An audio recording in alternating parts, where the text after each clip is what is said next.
as far as your movement and all that, Dan said he wants to see how you move and all that. When did you feel like you were back to yourself moving the way you want to move? I mean, if you let me talk, I would have wanted to play 2 weeks ago, but I guess in their eyes, probably this past weekend, is when I started to feel like myself. Can only imagine dealing with him over the last 2 weeks. With him wanting to be on the field and the doctors saying, not quite yet. He's going to play Sunday, I would certainly guess, unless there's a medical setback of some sort today or tomorrow. They're practicing in L.A. tomorrow. They're heading out there early, and they'll hold their last practice of the week in Los Angeles. But even though Quinn yesterday didn't commit to Jayden being the starting quarterback or playing on Sunday, the fact that he was a full go yesterday is pretty much an indication that he will be the starting quarterback Sunday against the Chargers. Who will he have out on the floor with him? That will be on the floor. I was thinking in basketball terms. Who will he have with him on the field on Sunday? The injury report got pretty dicey yesterday when they put it out, including players that were surprises on it. I'll get to that in a moment. Max is here with me. We've got a guest at 10:20. Alex Insdorf covers the Chargers. He'll jump on with us at 10:20. Denton will join us at 10:40 in his normal spot to talk college football. Maryland with a big game Saturday at home against Washington. Many years ago, they played Washington in the Aloha Bowl. I think that was their last meeting with the Huskies. And they get them in their first ever Big Ten matchup in College Park. And it's a big one. Terps could get to 5-0 on the season. And if they win this game, they will be close to being a ranked team next week. Big day for them. We'll talk about some of the other big games of the day as well. Charch will join us on the show. You'll also hear, I'm telling you, Steve Suter is really good at this film breakdown. He's been doing it on my podcast every Wednesday. He did his third game yesterday on the show. I'm going to play some of it for you. He's just a tad concerned about the defense, as we all are. But he tried to sort of discuss how much of it he thinks is scheme, coaching versus personnel. So you'll hear that on the show today as well. So, yeah, the injury situation, when they put out the injury report yesterday, on it, surprisingly, Deebo Samuel, a heel injury, did not practice. Mike Sanderstill, knee injury, did not practice.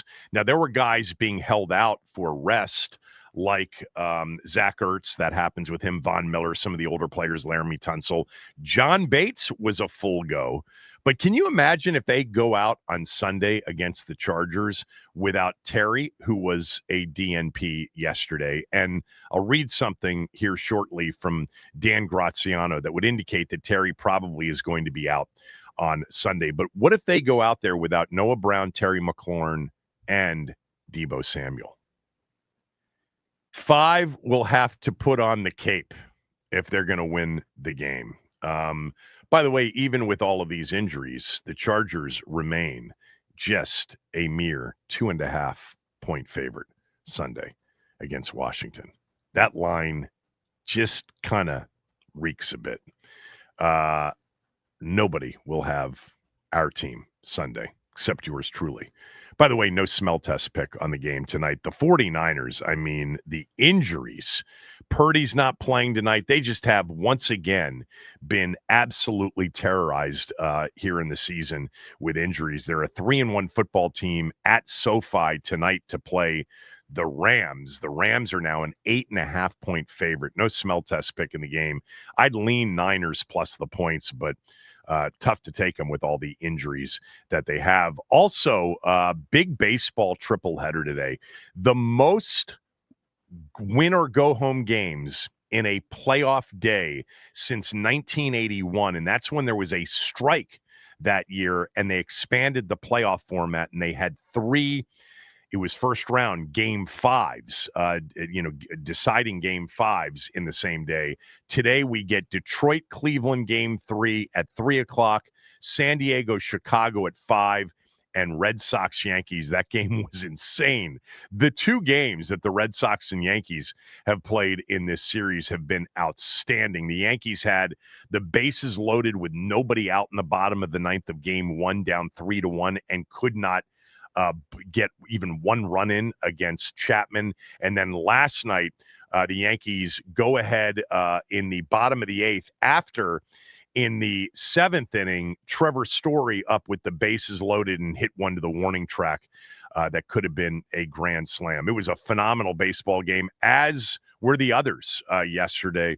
Today's one of those days, man. I actually will sit and I will watch all of these deciding game threes. And then Saturday, Ohtani's pitching game one against the Phillies in that series, in that best of five National League Division Series. Ohtani's last outing, 6 innings, 1 hit, 8 strikeouts against Arizona.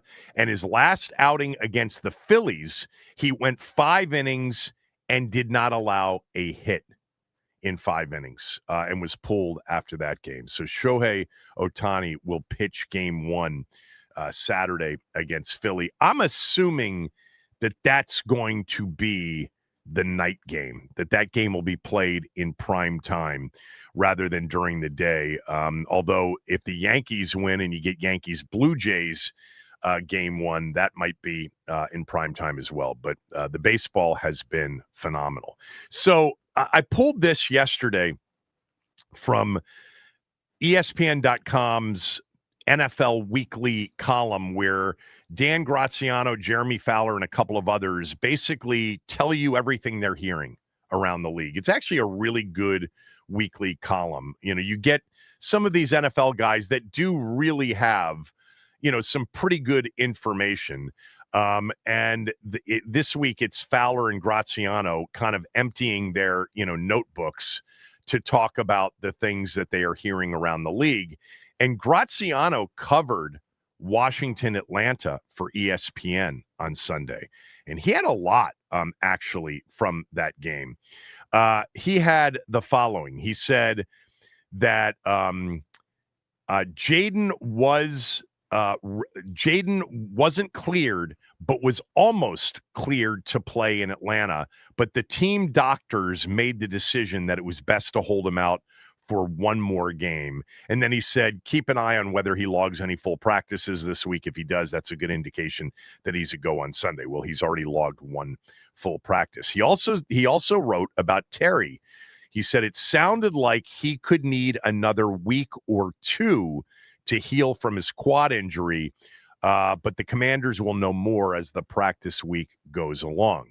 So I think we had a sense that this could be more than 1 week, you know, with all the doctors that he was searching out and the hernia specialist, the sports hernia specialist that he sought out. We learned that surgery wasn't required, but, you know, when you hear surgery not required, you're not thinking he's going to be back on Sunday. So it sounds like Graziano heard from the team that at least another week. So he missed practice yesterday. So the idea that Terry's going to be back in time for the Chargers game seems now like a super long shot. But then he also had this little tidbit about the running back situation, obviously talking to, you know, people from the team. And, you know, we talk about this all the time. Sometimes the national guys get a little bit more. Sometimes the game announcers get a little bit more than you get in the, you know, in the pressers. But he said that currently they, meaning Washington, they're very happy at the moment using a committee of running backs with Chris Rodriguez, Jeremy McNichols, and rookie Ja'Cory Krosky-Merritt. But they do view Krosky-Merritt as the most capable one of the three to emerge as an all-around threat out of the backfield. As he gains more experience, I would expect his role to increase. If you have him on your fantasy roster, I'd hold on because there's a chance he could be the lead back there over the second half of the season. I'm not calling this like a huge reveal. I think we've all felt like if there is a back that emerges as more of the lead back rather than a committee, he's got a really good chance to be that back. I mean, I think Rodriguez is solid too. Like if it ended up being Rodriguez, it ended up getting 14 carries instead of 7, or 16 carries, and the other guy got 4 or 5. I'd be okay with that. I think it's going to be Krosky Merritt if that ends up happening.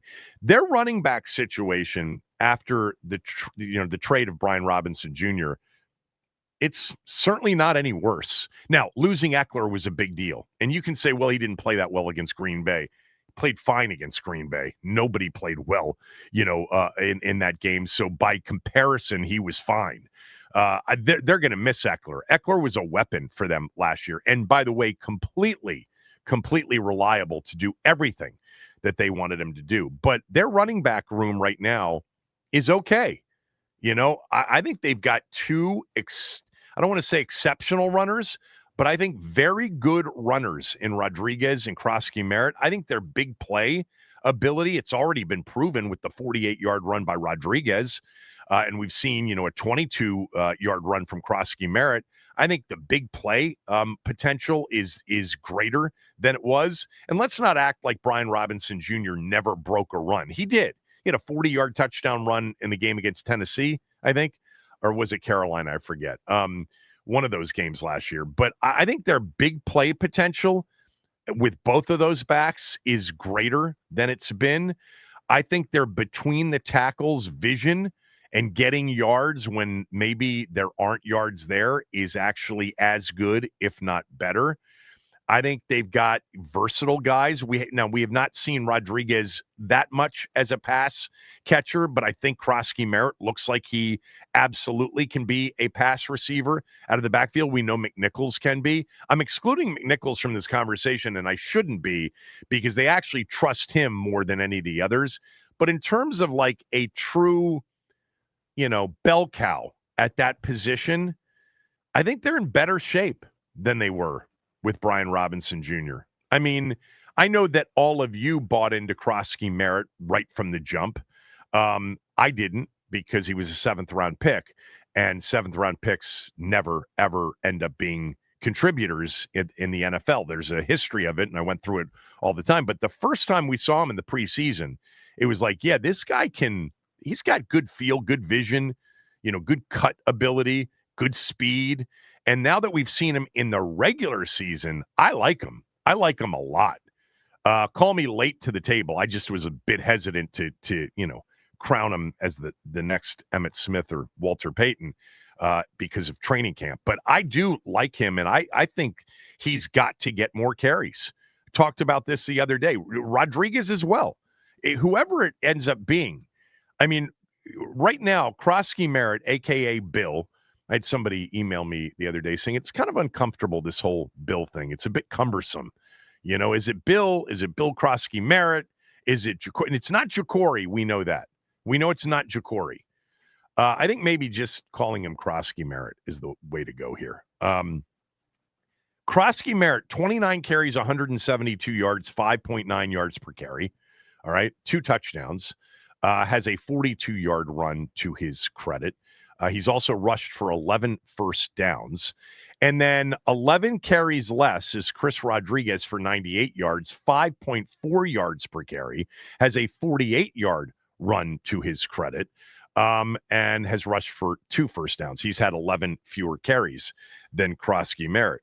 I'm sorry, but at some point, the pass protection thing, hey, take them out maybe on passing downs, but on running downs, have them in the game. And if it gets too predictable, take your chances occasionally going play action. Play action tends to be protective anyway on 1st and 10. But I want to see more carries for, one or both of them. 29 through 4 games for a guy averaging nearly 6 yards a carry is not enough. See if that changes this Sunday. The Chargers are pretty good defensively. The Chargers are very banged up offensively. All right. We are going to get a guest on here early in the show. We're going to find out what the Chargers really are going to be on Sunday when we come back. Kevin Sheehan Show, the Team 980 and the Team980.com.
Sunday, 4:25 at LA, SoFi.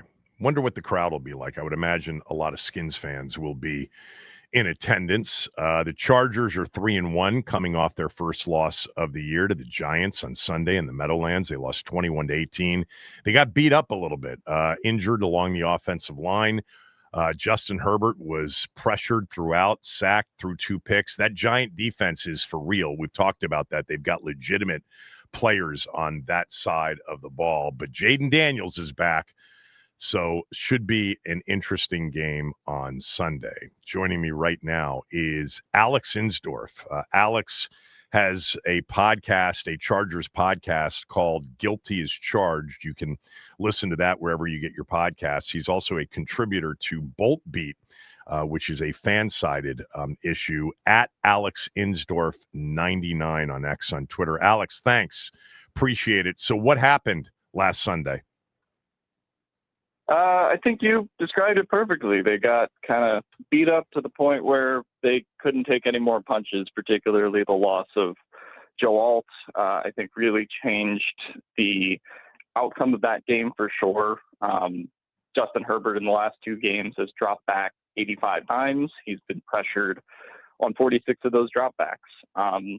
And despite the success that they've had with Marion Hampton the last 2 games, later in that game, they really tried to kind of get something going in the pass game, and they just, kind of couldn't, even though the defense kind of kept the Giants in a 1-possession game despite some of the offensive struggles. They were never able to execute as well down to down in the passing game, and I think that's ultimately what cost them against the Giants.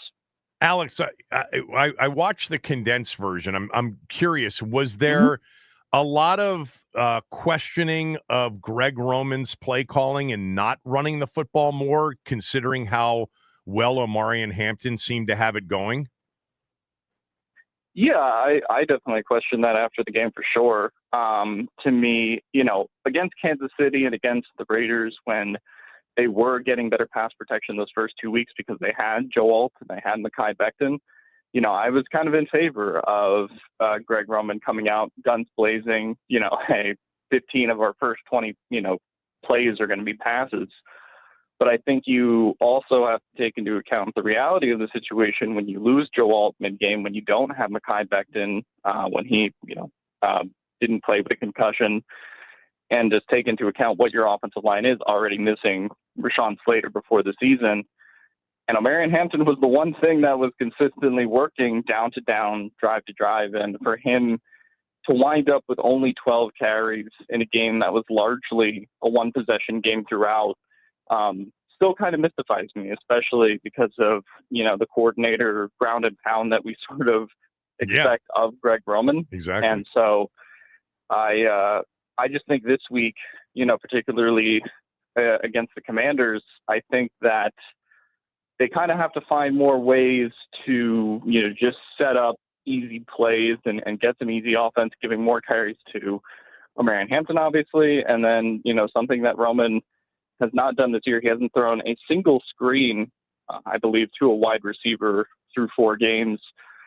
Been pretty hesitant about using Hampton on screens too, even though he's shown some yards after catch ability. So I'd like to just see them set up some easy plays for Justin Herbert in this offensive line that is going to be banged up and probably not have Joe Alt on Sunday, because otherwise I don't know if they can, keep up with the Commanders' offense if they're not, scoring easy points themselves. We all, as NFL fans, know the nature of this league. It's roller coaster. It's up and down. It's week to week. And after 3 weeks, I think, especially given that the Chargers had beaten 3 AFC West division opponents, it was like, this may be the year the Chiefs don't win the division. The Chargers do. This could be Justin Herbert's big year, maybe an MVP year. And then after 1 game against the Giants, and the Chargers were solid favorites in this game against Jackson Dart in his first start, you guys lose, you get banged up, you're hurt. So tell me about the swing from where you were pregame Sunday in East Rutherford to where kind of the big picture on the season is right now. Yeah, I mean, I kind of said it after the game where I felt like if you told Chargers fans after 4 weeks you're 3-1 record-wise and you beat all your divisional opponents and your one loss is to an NFC team, everyone would feel pretty great, if I told them that before the season. But I think the way that Giants game took place, the injuries they have sustained, and questioning their ability to weather these injuries over the next 4 or 5 weeks, the rest of the season, right? That's really where I think pessimism sort of sets in. And it would have been nice, even if, with all the injuries, to steal that game, from the Giants without playing your best football. You go to 4-0. Now you're 3-1 and the Chiefs are a game out. The Broncos are, I believe, a game out again, right? Yeah. So that big 3-0 division lead is not, it's one game plus the tiebreakers they had now. So that I think is the biggest thing takeaway wise. Like, this doesn't completely throw away the rest of the season, obviously, but it's going to make your margins a lot tighter. If you're 4-0, you'd feel better about sustaining the next 4 or 5 weeks with some injuries. But when you're 3-1, those margins now are a little tighter. And, you have the Commanders and some other teams coming up on the schedule who, especially down the road when they play the Eagles and the Chiefs again and the Broncos again, so they're going to have to, pick it up and get a couple wins despite some of the injuries for sure. I really thought we're following the score because our game was going on simultaneously. But when I went back and watched the condensed version, when they got the ball back down 21-18 and they got it quickly from deep in their own territory out towards midfield, I was like, well, if I had been watching it live, I would have thought Herbert's going to do the same thing he did against the Broncos. They're going to either win this thing or they're at least going to get in field goal range. But man, you with the injuries to the offensive line, protecting Herbert was a major problem down the stretch. So what will it look like Sunday, offensive line wise? Yeah, I think they're still figuring that out. Austin Deculus is who's been playing the left tackle spot after Joel left the game. But back in the 2022 season, they had Jamari Salyer fill in at left tackle when Rashawn Slater had been injured. So that's also something that they can, pull on from and potentially put in Salyer, who's been playing right guard. If it, Mekhi Becton is going to be back if he clears concussion protocol for this game. So you can potentially have like a left tackle competition or figure out what you want to do there. Left guard, I think, your left guard center combo will be Zion Johnson and Bradley Bozeman. Like I said, Mekhi Becton coming back is a huge boost for them, I think, in the run game specifically. If he's able to clear concussion protocol this week, and then you have Trey Pipkins, who was already replacing Rashawn Slater. So I think it's really going to be kind of left tackle by committee and see, who does the best in practice this week between Austin Deculus and Jamari Salyer and go from there. But certainly a big question where, you wonder how many hits they can take really on the offensive line going forward. But at the very least, getting Mekhi Becton back, assuming he clears concussion protocol, would be a big boost. Talking to Alex Insdorf, he covers the Chargers. So from your standpoint, from somebody who covers the team and knows how Charger fans feel, what are the knocks on Justin Herbert? We know how gifted he is. We know how talented he is. What are the concerns? Right. I would say this year with Herbert, I don't know if there's a ton of concerns about what he's going to do game to game, but it's, when you have a primary drop back quarterback in this league and you're not able to protect him, right, there's going to be variance in terms of how he performs, right? Against the Broncos, he was able to make that throw to Keenan Allen in the back of the end zone while he's getting assaulted by 2 defenders in the backfield and has a hand in his face, and he, drops a dime in there perfectly. Other games, he's not Superman, right? Other games, the Giants defense, which stepped up really big and got pressures on him early, then, he's not going to be able to kind of save the team from that amount of pressure and sacks every time. So I think really the only concern with Justin Herbert at this point is being able to keep him clean. And you just kind of wonder, unfortunately, how many hits he can take before, he is injured or does have to miss a game again. Like when he had the ankle injury last year or the rib injury a couple of years ago. So I think that's really the concern, is just keeping him clean, because when he's kept upright, like we saw through the first 2.5 weeks, he looks like an MVP candidate up there with Josh Allen and Lamar Jackson. When he's not kept clean, sometimes he'll, make some amazing plays and bail the Chargers out. Other times it's going to look like the game did on Sunday, where, the pass game is just completely dead because the offensive line can't protect. So I think Herbert, especially being back at home this week, there's a chance that I think he'll have definitely a better game than I think they had against the Giants, but the offense just as a whole has to give him the chance to make plays because frankly, that's just not something that he had outside of one, good throw to Quentin Johnston that they kept him well protected for, but just consistently down to down, pass to pass. That just wasn't a thing against the Giants. So hopefully, but the Alex, what about what about the big picture though on Herbert? Like, is there a belief that he will get the Chargers over the hump at some point? I mean, the playoff game last year against Houston was a disaster.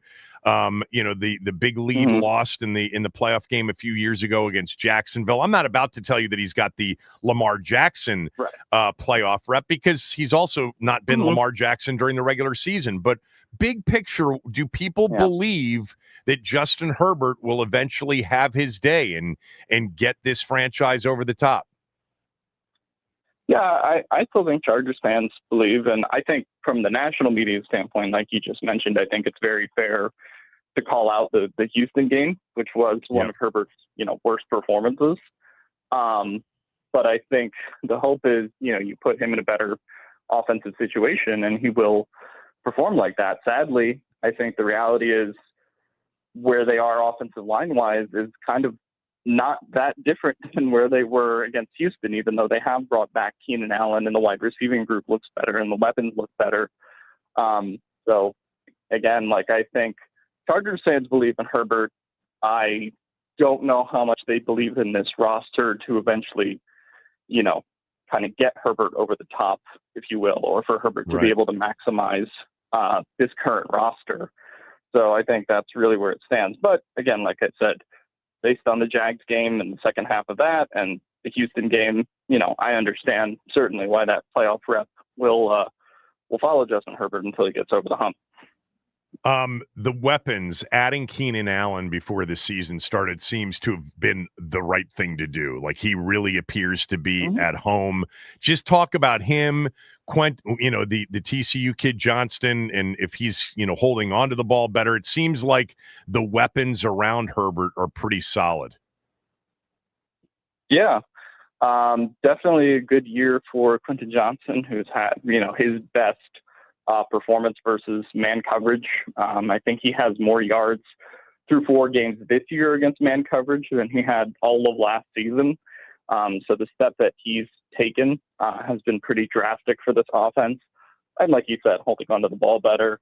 And then Keenan Allen, I just think Keenan and Herbert have this connection where they know where the other one is kind of at all times on the field. And it kind of makes you have that feeling like that throw against the Broncos where a play is never over until it's over. And so those two, when it comes into the red zone or wherever they are in the field, they just have that ability to find each other. So, I was kind of skeptical about bringing Keenan Allen back after last year in Chicago, but for the, value they got him for and how late they signed him in the offseason. Right.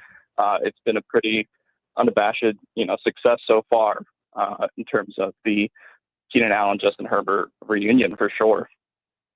Defensively, they've played well in the first 3 games. What should we expect Sunday? Yeah, I think, even played well, bend don't break wise in the red zone against the Giants, who, Chargers had 2 interceptions that put the Giants in the red zone, and they were able to, come up with stops to hold them to field goals.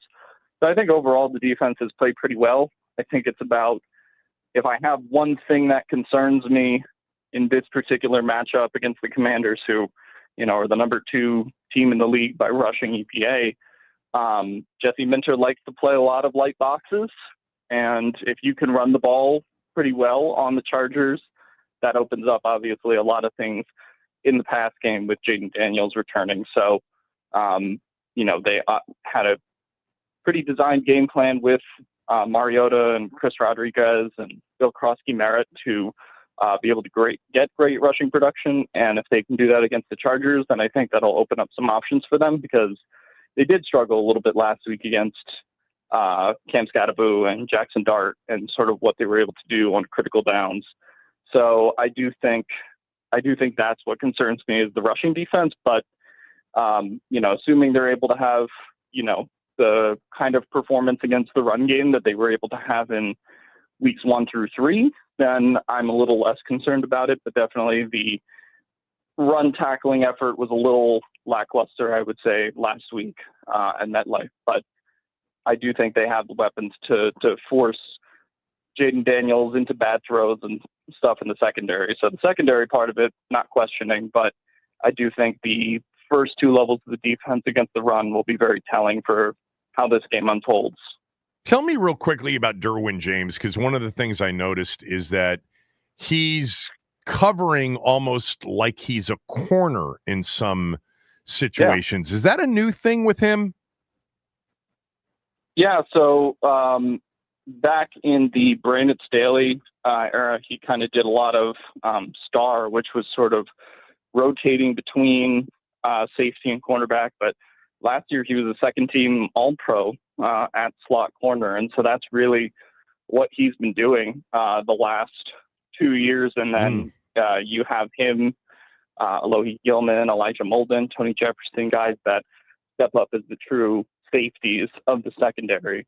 But they trust him to be kind of all over the field. He'll come on a blitz sometimes. He'll, do stuff that kind of as a hybrid of being a cornerback and a safety. But his main position right now is really being a slot corner, and pretty critical in run defense too, because I don't think they have a ton of corners that can play the run as effectively as obviously Derwin James can. So he's been, pretty huge. Yeah, you still see him in the box on rundowns, but it's interesting to see him play. And I recognize certainly Benjamin St-Juste out there as well. How's he played? Yeah, I think St-Juste has been pretty solid. I had low expectations, obviously, as I think a lot of Commanders fans, kind of talked about him after last year, and the tape certainly was not great last year, but I think he's kind of done what he's been asked to do in coverage so far, and so far through 4 games has been pretty revitalized, I think, in Jesse Minter's scheme, and is playing well, communicating well. Doesn't mean that'll hold up throughout the rest of the season. And I'm sure Commanders fans are chomping at the bit to get some revenge on him this week, maybe a little bit, but so far I think he has been as advertised so far in what the coaching staff wants to get out of him on defense. All right, last one, and I'll let you run. Like, what will the crowd situation be? I kind of feel like Chargers games at SoFi, it's a neutral, field kind of situation. Washington fans, believe it or not, they do travel and have over the years. What do you expect the crowd, mix to be Sunday? I think neutral is fair. Back in the Chargers-Broncos game, that was a couple weeks ago, it was sort of 60-40, leaning towards the Chargers. So I'd kind of expect this one to be, 50-50, 60-40, sort of like you were saying, a little bit of a neutral site kind of feel. Hopefully the Commanders fans don't travel that well, but certainly one of the East Coast fan bases that I think is known to do that, along with, Steelers and Eagles, and I've seen the Commanders take over the Las Vegas stadium before, right? So definitely could see this being more of a 50-50 or 60-40 game. But considering the Chargers are still 3-1, I don't see it being a total stadium takeover, or what it would be if like Eagles fans were flying out for the game they'll fly out Right. to later Yeah, this year. I think they're just, like with every major East Coast city, there's just a lot of transplanted Washingtonians living in Southern California. Alex, absolutely. Yeah. Thanks for doing this. Really appreciate it. Yeah, thanks. Alex Insdorf, 99 on X on Twitter. Up next, Denton will jump on with us. We'll talk college football, and Maryland has their biggest game of the year, undefeated Terps home against Washington on Saturday. We'll talk about that game as well.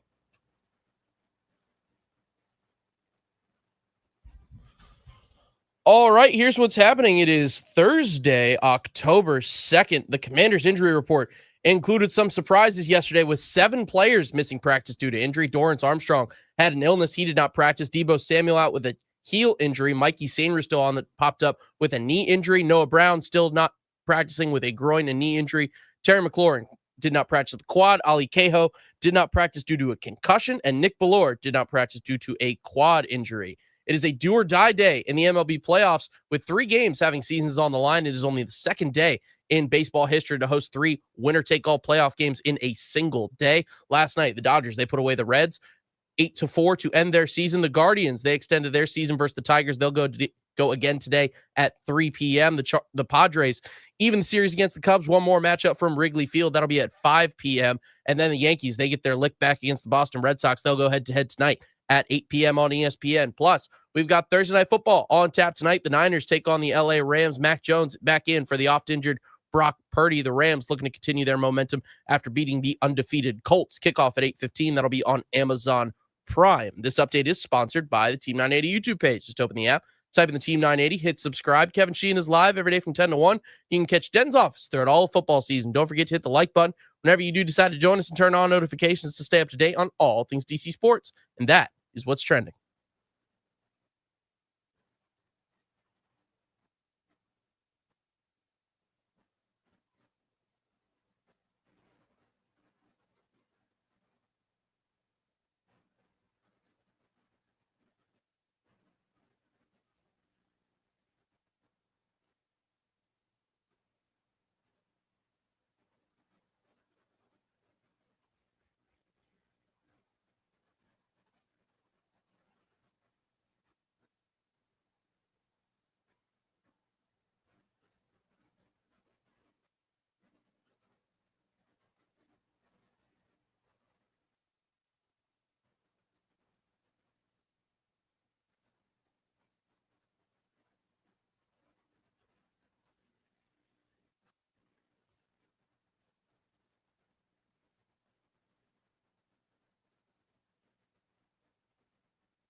Pick up your book bags.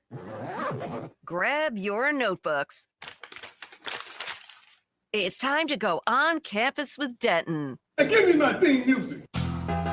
Denton Day joins us every Thursday in this spot to talk about college football, previous weekend and upcoming weekend. The previous weekend was a big weekend with LSU Ole Miss, Bama, Georgia, Oregon, Penn State. There were other really good games as well. Let's just go back to last Saturday.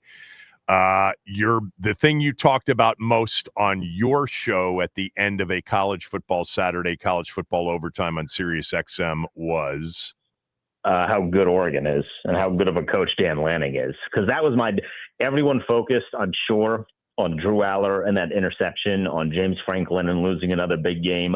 We've known this for years. I didn't feel like that was all that new. Oregon going into Penn State with Dante Moore, who had not played in a game of that magnitude, and beating them the way that they did, I thought was incredibly impressive. So that was storyline number one. And then how many spots Ole Miss should jump, which ended up being about 10, was storyline number two. Okay, so what about Ty Simpson and the game he played between the hedges in Athens? That was storyline number three. It was all those three. I thought he was fantastic. He looked really comfortable, really confident, a complete 180 from what we saw against Florida State, which is kind of what, we had talked, the two of us were expecting was going to happen, because in the game since Florida State, he had looked significantly better and they had made some adjustments offensively to make sure that he was comfortable. And all of that ended up paying off against a Georgia team that defensively is still pretty good. Offensively, they have a lot of limitations with their own quarterback and Gunnar Stockton, but Ty Simpson looked really good. I was really pleased with what I saw from him last weekend. Denton, he's a pro quarterback. I'm not saying he is, a top shelf pro quarterback, but he's a guy that's going to have a long career in the NFL. I'm convinced of it. And by the way, remember we said after the Florida State game, it wasn't on him. It was they couldn't deal with the speed overall that Florida State had. But do you agree with me that Simpson's an NFL quarterback?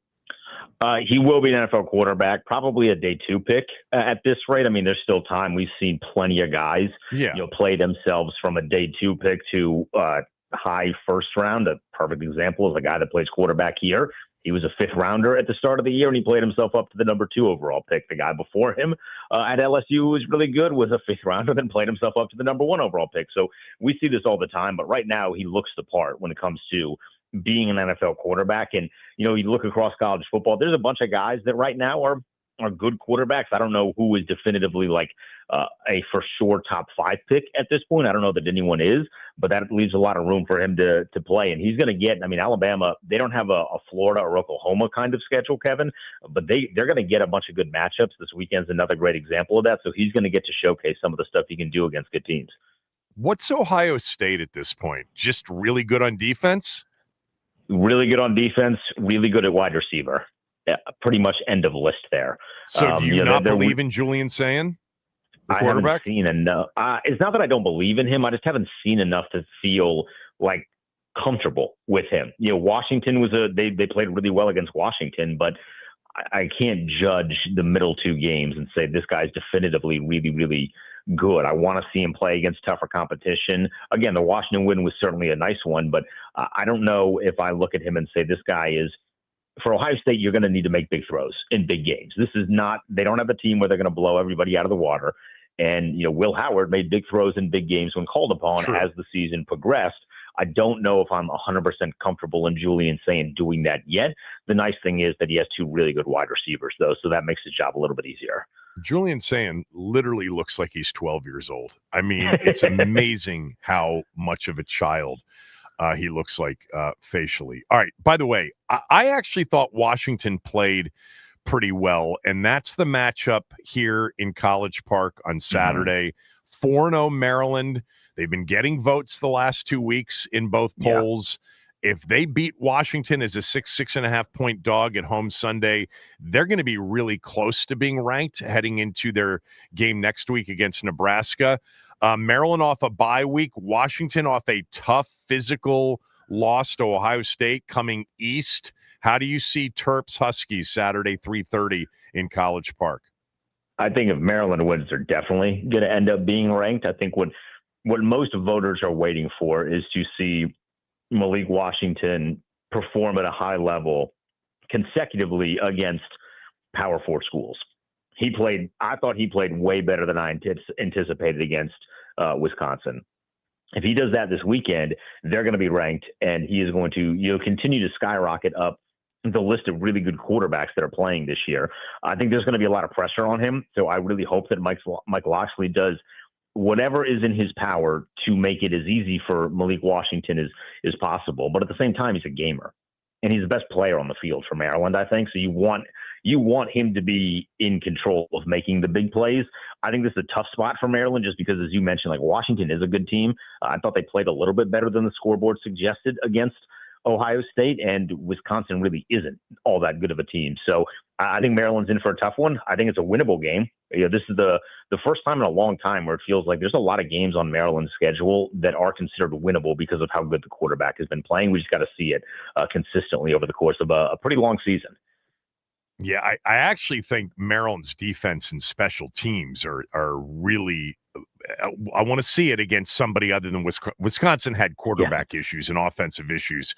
But Maryland defensively has NFL, night 2, day 3 players, multiple of them on that defense. It should be an intriguing matchup. All right, let's talk about the big games of the day. And I actually want to start with Florida State and Florida on Saturday night. This seems like a bounce back spot for Florida State. The line certainly has me thinking Florida State, as I'm sure you know, but I really like the Canes, and I love their ability in the trenches and with the running back and with Carson Beck. How do you see Miami in Tallahassee Saturday night against the Noles? Florida State needs this. If they don't get this one, they are sitting in the same spot as Clemson, which is a spot where nobody wants to be, in that you are now solely out of control of your destiny in terms of getting to the ACC championship game, and then really out of control when it comes to getting to the college football playoff. I think if you're going to make it out of the ACC, and I do think there's an avenue for 2 teams, but you got to have a big regular season win, which Florida State does with Alabama, but it'd be really nice to stack another one. But you got to get to the ACC championship. I don't know that the ACC is getting an at-large bid from someone that doesn't play in that championship game. And you look at the rest of their schedule. I mean, they have Clemson later on this year, but how good is that game going to look, by the way, that Clemson's playing now? They got Florida at the end of the year, but Lord knows what that Florida team is going to look like the final week of the season. So they don't really have any other opportunities for quality wins. They need this one. I think that if they don't get this one, all of the hype that was built off of that Alabama win in week number 1 is completely gone. They have an opportunity now to regain it after the loss to UVA, which, by the way, Chandler Morris, holy smokes. That guy was amazing on Friday. I like Florida State to cover the number. I don't like them to win. I think we're seeing a little bit more of their flaws. Castellanos is a fun player, but I don't know that he is an excellent quarterback. And I think you're going to need to be excellent if you want to beat this Miami team, because the one thing that they've shown, at least to this point in the season, they don't make a lot of mental mistakes. Now, we know that Cristobal is eventually going to make a mental mistake, but they haven't done it yet. And I don't know if that's going to start this weekend. Speaking of the Noles and their loss last week in Charlottesville, I actually really like Louisville to beat Virginia this week. They're laying 7.5, and we see this all the time. After a big win, a little bit of a letdown spot for UVA. How do you see UVA at Louisville Saturday? First of all, I commend you, because I know part of the reason you like that game is because you love Miller Moss. Well, I like Jeff Brom too. I just think that's a good combination. Too, right. Yeah. This is a prime letdown spot, though. What UVA did against Florida State was nothing short of excellent. They won. They deserved that win. It was an awesome football game, and their quarterback played really, really well when he needed to. The unfortunate reality is that they're not uberly talented. Well, and I don't know how far you're going to get. That's for sure. No, they are not good on defense. So, I mean, honestly, if you want to look at playing something, maybe you don't love that number, and over might not be the worst bet in the world, because defensively, UVA is just not that good. I do think Louisville kind of brings them back down to earth, but that could be good for your Terps. 24 losing, maybe Maryland jumps up if they win there. So I think that could be good for Maryland if you want to see them ranked. All right. In the 3:30 window, we get Vanderbilt and Alabama in Tuscaloosa. For those of you not following college football, Vandy is good. They are 5-0. They've got a quarterback who last year beat Alabama almost single-handedly in Nashville. This is the rematch of last year, and people consider Vandy. I mean, if they go in and win Saturday, they are a legitimate SEC title threat. How do you see that one playing out? Can I ask you a question about this first? Have you gotten numbers on this one? I'm sorry? Have you gotten numbers in terms of where the money is? Yeah, with it's this on one? Vandy. It's on the dog. It's on the dog. I love the number's Alabama. big. The number's 10.5, 11. I love Bama in this spot. I think everyone is riding the wave of what happened last year and how good Diego Pavia was. I mean, that game literally birthed a small level superstar. He's not like a Tebow or Manziel or anything like that, but a mid-tier level superstar in Diego Pavia. This is where Alabama gets their get back. I think Alabama wins. I think Alabama wins pretty handedly. Ty Simpson, I think, is going to play really well because Vanderbilt's defense hasn't been all that fantastic. I haven't thought. I mean, they let up some points against some teams that weren't very good. Like Utah State was hanging, I think like 30 on them. That's not a very good defense, and I think Alabama has a very good offense. I understand the storyline. Everyone wants to see Vanderbilt succeed because they were the bottom of the barrel for such a long time. I think, though, Alabama is just a far superior team. I think Kalen DeBoer's coming in with a little bit of a chip on his shoulder because he certainly, trust me, he certainly remembers what happened between these two teams last year. And then on top of that, he's really good against ranked teams. Kalen DeBoer is oddly bad against unranked teams. Against ranked teams, I think in the last 4 years, he has one loss. He's really, really good. This is a big spot for them. And last year was really the way it ended. It was just a little bit brutal. I've got two more questions for you. Can Notre Dame run the table and be back in the playoff mix? Because I actually think they're really good. I hope not. I'm kind of done with Notre Dame. I love their running back, though. I mean, Jeremiah Love is fantastic. Love is so good. Yeah, and I really like Marcus Freeman. They just kind of bore me because it's the same old thing. Last year was a little different because, Riley Leonard was a dynamic playmaker, but they just don't have a lot of. You don't like CJ Carr? Not a huge fan. Not a huge fan. And I would love to see Notre Dame in a conference. I know it's not going to happen, but I would love to see them play in a championship game. I do think they're going to run the table because their schedule is not all that difficult the rest of the way, but it's going to be. I think the committee is going to find themselves in a tough spot because there's a real good potential that a 3-loss SEC team is going to look really, really good on paper. And then you're going to be comparing a 3-loss SEC team versus a 2-loss Notre Dame team. And the caveat might be that 3-loss SEC team took that third loss in the SEC championship game. Last question. LSU is struggling to score. We talked about this last week, and it happened at Ole Miss. Nussmeier, look, I liked Nussmeier. I didn't think of him as a top 5-ish pick, which some people had him as before the season started. But I think something's wrong with him. Is anybody talking about, he's not throwing the football. He's not seeing it like he did last year. What do you think's going on there? So it's a balance of a couple of things. I do a weekly spot in Baton Rouge on Mondays, and I talk to them about this. The play calling doesn't seem to benefit him right now, and they also have a very big discrepancy at wide receiver from what we normally see at LSU. They just don't have a dynamic game wrecker the way that they have, and you're seeing the impact on Garrett Nussmeier. I mean, dare I say, Kevin, he was a projected top 5 pick going into this year. He could end up being like a 5th rounder. He's basically Sam Howell. He's Sam Howell in Sam Howell's final year at UNC. He's not the athlete Howell was. He's not the athlete Howell he's is, a better processor. Much better processor, better arm. I would say, although Sam Howell had a pretty decent arm for a college level, but he's kind of doing the Sam Howell bit where everyone had such high expectations and then things didn't go the way that most people thought they would offensively, and he's kind of playing himself down draft boards here. And then again, I just don't know what they're doing offensively. They can't run. So that's not a threat at all, which is not helping him. Offensively on the offensive line, I mean, Ole Miss was getting pressure with 3 guys. It's a great thing if you can get pressure with 4. They were getting pressure with 3 guys, and they were winning. And when it was 3-on-5, how that even happens, I have no idea. So their offensive line is a complete disaster. That's not helping him. Yeah, the game that Ole Miss has in Athens in a few weeks will be a big tell for both of those teams. All right, thanks for doing this. I'll talk to you on Sunday. Denton, of course, hosts pregame and postgame on 980 and on 106.7 The Fan. 4:25 starts, so he'll be keeping you posted on the 1 o'clock games during the pregame show. All right, I'll talk to you later. Thanks. I see ya. When we come back, you're going to hear Steve Suter, his kind of overarching theme from Sunday's game against Atlanta. We'll do that next.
October's here, and so is the return of chilly air. It's actually felt great here the last couple of days. If you've got older windows, like 10 years of age or older, and they're stuck, they're cracked, you've got cooler air seeping into your home. You can eliminate all of those annoying drafts once and for all with top quality replacement windows from Window Nation. Window Nation has some of the best and most efficient replacement windows out there. Their installation crews finish the job in a day or less, so you can get back to your daily routine with minimal interruption. Window Nation offers a lifetime warranty on all of their windows, so you can relax knowing your home is protected far into the future. This month, when you buy 2 windows, you'll get 2 for free. There's no limit, and your total price includes 1-day installation. Plus, Window Nation is offering the option of not paying anything for 2 years. No down payment, no monthly payments, and no interest charged until the year 2027. That's a big deal and a big savings opportunity with the holidays right around the corner. Put an end to your window problems before the beautiful fall weather ends. Call Window Nation at 866-90-NATION or go to windownation.com. Mention my name. They'll come out and give you a free, no risk, no obligation in-home estimate in an hour or less. Get started and do it before October 31st to save big. 866-90-NATION, windownation.com. So I've talked about Steve Suter, who's been doing kind of a Cooley style film breakdown of Washington's games. Steve was one of the greatest punt returners in the history of college football. He held multiple records when he left Maryland in the early 2000s, held almost every ACC record when he left. He calls the games on the home for Maryland football right here on the Team 980 with Johnny Holiday. He'll be on the call of the Terps game Saturday. Coverage begins at 2:30, kickoff at 3:30. But Steve is really good at kind of analyzing film. As a guy who's played and coached, he's into this. And so this was his 3rd game of breaking down film.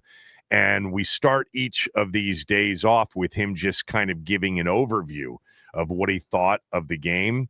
And this pretty much sums up everything here over the next 12 minutes. You'll hear the first 12 minutes of what Steve had to say. Yeah, tough game for sure. Man, I guess I have to start. We might end here too, but overall impressions defensively is not as high as it was watching weeks 1 and weeks 2, or weeks 1 through 3 for sure. And then I quickly think the death of this team, in my opinion, is going to be the secondary and their miscues. It's too often and obvious. It's too easy to confuse the secondary, way too easy to confuse them. And I mean by any type of motion, long motion, short motion. They mess up in the secondary 4 of the first, 7 pass plays that they need to be efficient in the secondary and pass coverage. It's too easy. If I was an offensive coordinator, if I was a team watching film on the Commanders, I would motion almost every play against the Commanders because of that fact. They can't communicate it correctly. And it's astounding to me because I've had several conversations of my highly intelligent defensive friends. And I've asked, how do they keep messing this up? How can you not know if you're passing off a player, if you're locking on a defender, if you're going to play inside, outside on 2 guys? How do they keep getting this wrong week after week? And I've been told, and which seems obvious, like this stuff is all ironed out through the week. You should know going in what you're doing in the secondary. Are you passing guys off? Are you locking on? Are you going to play inside out? Are you going to play short and deep? How are you going to handle motion?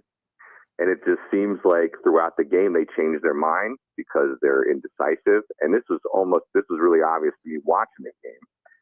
They wanted to run some man coverage early on. They wanted to be effective in that regard, but the secondary couldn't handle it. There was a couple early miscues, and then you leaned on zone coverage because you don't want to give up the big busted coverage because you're not getting that right. Well, the Falcons caught on to this, so that they're just calling zone beater after zone beater through late in the second quarter, all through the second half, and they're getting what they want. So it was just too easy for them from a play calling standpoint because it was so obvious that you can't cover man coverage because of the motion. So defensively, very disappointing, and that's just from the secondary. Up front, the worst game I've seen so far that we've broken down from the front guys, especially the A-gaps. They were not good. When I say A-gaps, you're 1 in 3 techniques. So that includes Payne, that includes Kinlaw, Goldman, guys of that nature, Newton. So Wagner and Louisville had guys on them all game because those guys up front weren't eating up the double teams like they should to allow Wagner to then roam free and Louisville to roam free and try to make plays in the run game. So they were at a disadvantage from that standpoint, the linebacking level, because the defensive line was just letting guys get on them all game. And we'll probably get into one more specifically, but really disappointing up front from those guys. So you really didn't play a sound game at any level on defense, and that's why you give up so many points. It's just too easy. And then when you're in position, missed tackles. So it was a rough film to break down defensively. So quickly on the offensive side, right? Couldn't get in the rhythm early. They had very few plays in the first half because of the Falcons, went on a long sustaining drive there. Right. But you could tell that it looked like Kingsbury wanted to try to establish one early. It comes out in the 6th lineman that we talked about last week where they ran it 19 times. This is where he got too cute for me. He comes out with the 6th lineman on the first play, and he hands the ball off to Debo on the jet sweep.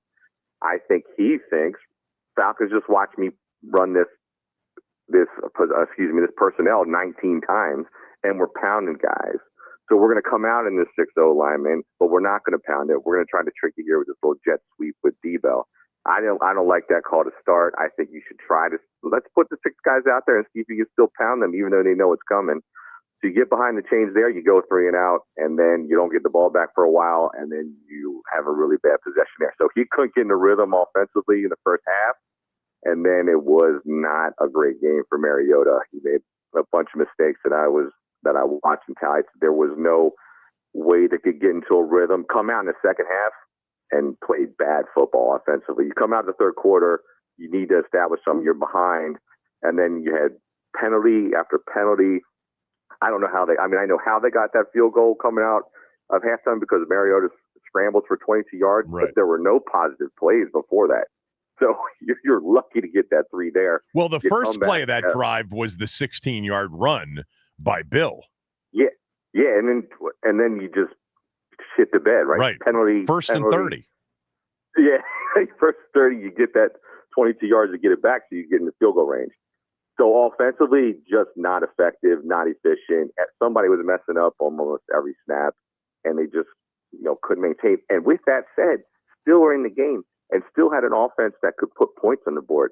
I think this offense can move the ball both ways. They can move it in the air, and I think they have a really good ground game. So if they can stay into a game where their defense isn't giving up 30, 40 points like they're about to do, I think you have a really strong chance to be in the game offensively throughout the season. It's leaning now on the defense. Can you keep them in it? That's kind of how it's spinning to me as I'm watching now my third game, breaking it down extensively. Interesting on Mariota. I can't wait to hear more about his day from your film perspective. But I want to ask you about what you started with, the defense and the issues related to the defense and the coverage in particular, although you also said up front they didn't play well. So we've been talking about this all week, and I think it's really hard from a fan perspective, but you are expert at this. So is this more coaching, scheme, play calling, or is it personnel? It's yes and yes. And it's yes because the coaching, like I mentioned there in the beginning, this stuff about ironing out what you're doing in man coverage, you have to figure that out throughout the week. So that is all coaching. How are you not getting these guys on the same page game after game is very, very confusing and mind-boggling. You just don't get it. You should be able to say throughout the week, we're either passing guys off or we're locking. And me, I think you should be able to do it series by series. I don't understand how that's not a thing.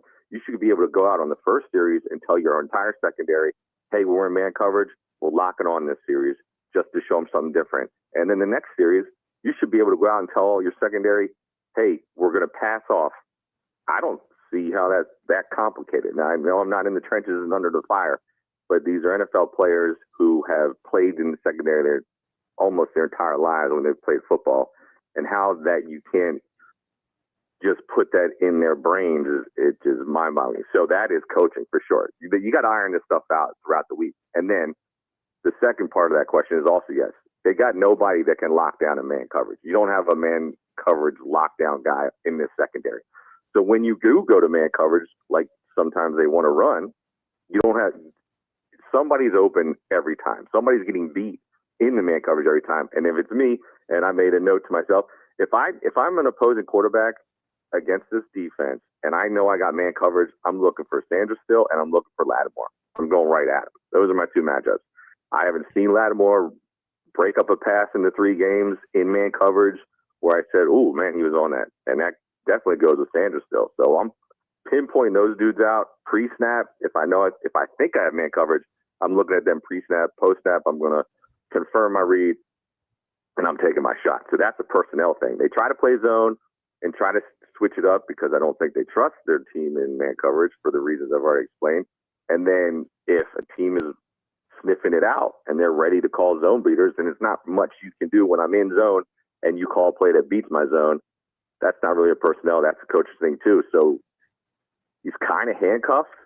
He is. He wants to play man coverage because he doesn't trust them in zone, or he wants to play man coverage because he thinks it's the coverage that'll win on the play. And either personnel lets him down or communication lets him down. So they're in a tough spot in the second. I mean, it's my first note. This is the death of the team. This is why they probably won't go very far if they lucky enough to get to the playoffs. It's just too easy to pick them apart in the secondary. And that was evident all through the game.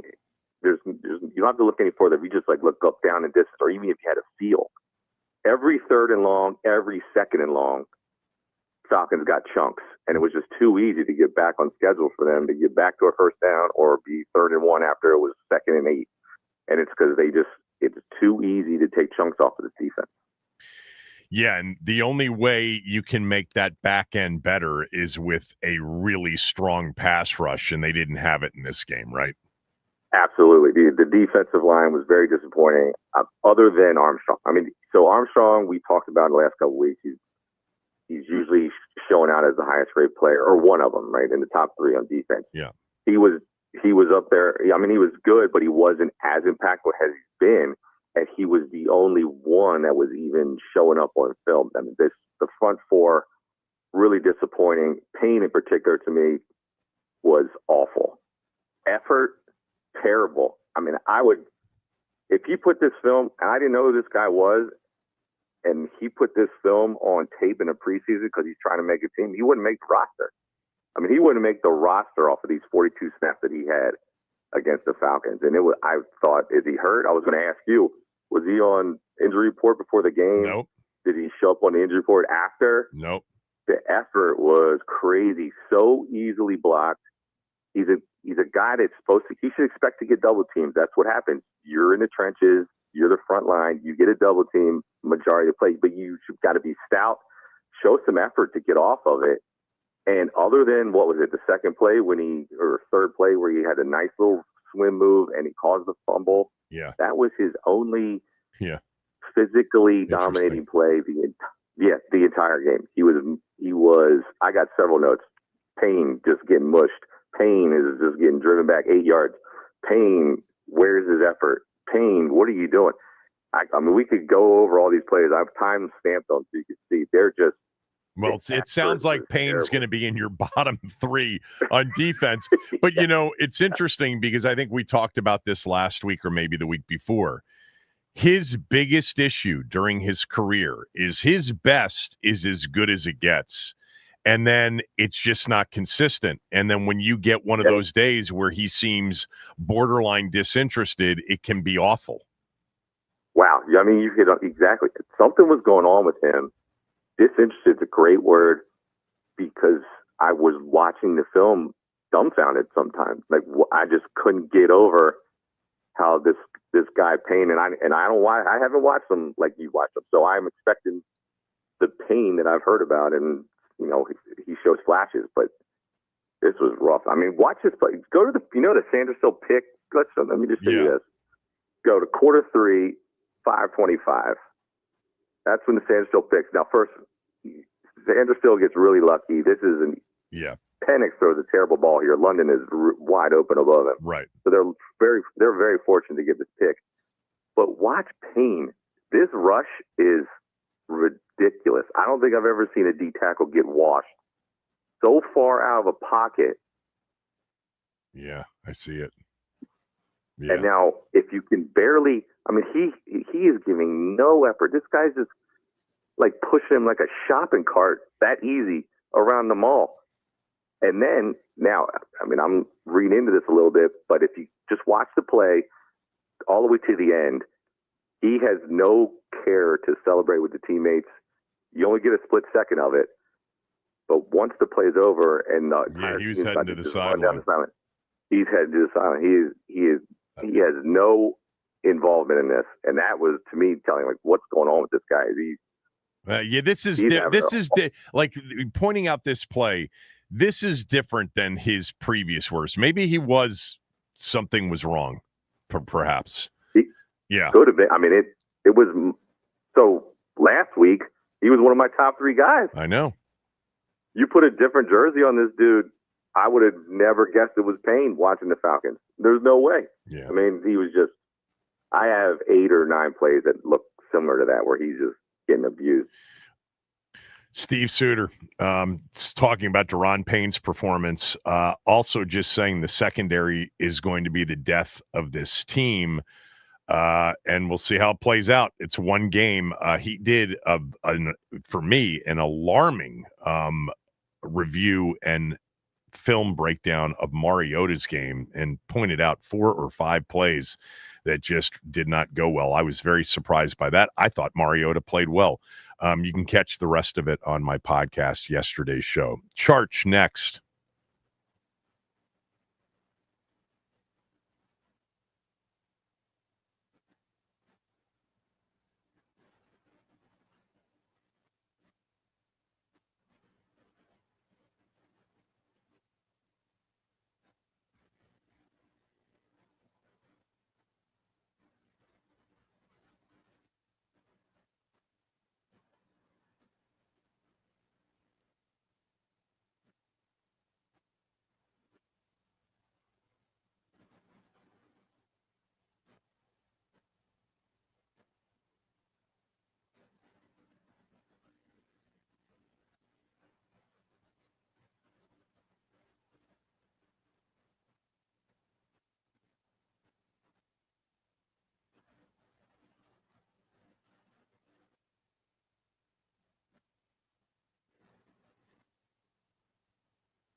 Charch is with us, as he is every Thursday in this spot at 11:25 to talk fantasy football, Thursday night football, weekend football, Fantasy Football Weekly, and Chop, our Charch's podcast. You can listen to them wherever you get a podcast. You can follow Charch on Twitter at Paul Charchian. I always pull up Charch's X account right before the segment starts. So Zeppelin 4 is a duh. That's Stairway to Heaven, obviously. I'm assuming that you would say that. Although Going to California is on that album and might be a top 3 for me. But I'm sorry, but Tangerine is Zeppelin 3 over Immigrant Song. I can't go there. Tangerine is beloved by especially hardcore Zeppelin fans, but I don't think Immigrant Song to me is just an absolute classic and a banger. People love it. I love it. So I can't go with you there. What I did find out doing this exercise of the best song from the discography of Led Zeppelin for each one of the albums is basically put on the first song. I mean, Zeppelin figured out, and I think it remains true to this day. Put your best song as song number 1. Why don't we don't get that from artists all the time? So many times the singles are like the 4th or 5th song. I'm like, you know what? In the 70s, I'm pretty sure most bands and even solo artists put their singles first on albums. Yes, and it's brilliant. And I'll tell you why. If you don't know much about a band, and this is absolutely true even today, you don't know much about a band, the first thing you're going to do is you're going to check out the first song on an album. First impression, so people. Right. Absolutely. Yeah. I've got a buddy in a band who I adore. It's a small band called Memory Drawings. And I love this. I love this band. And he and I go round and round on this all the time. He puts his worst songs as song 1 all the time. I'm like, what are you doing? And he's like, well, I like the flow. This is how I want to bring people in. And I'm like, no, there's a reason you're only selling 1,000 copies of your records. You have to have your great songs be the first track. And Zeppelin figured that out pretty much universally. And Zeppelin 4, which you alluded to, Stairway to Heaven is as iconic as any song in the history of rock music. Would you agree?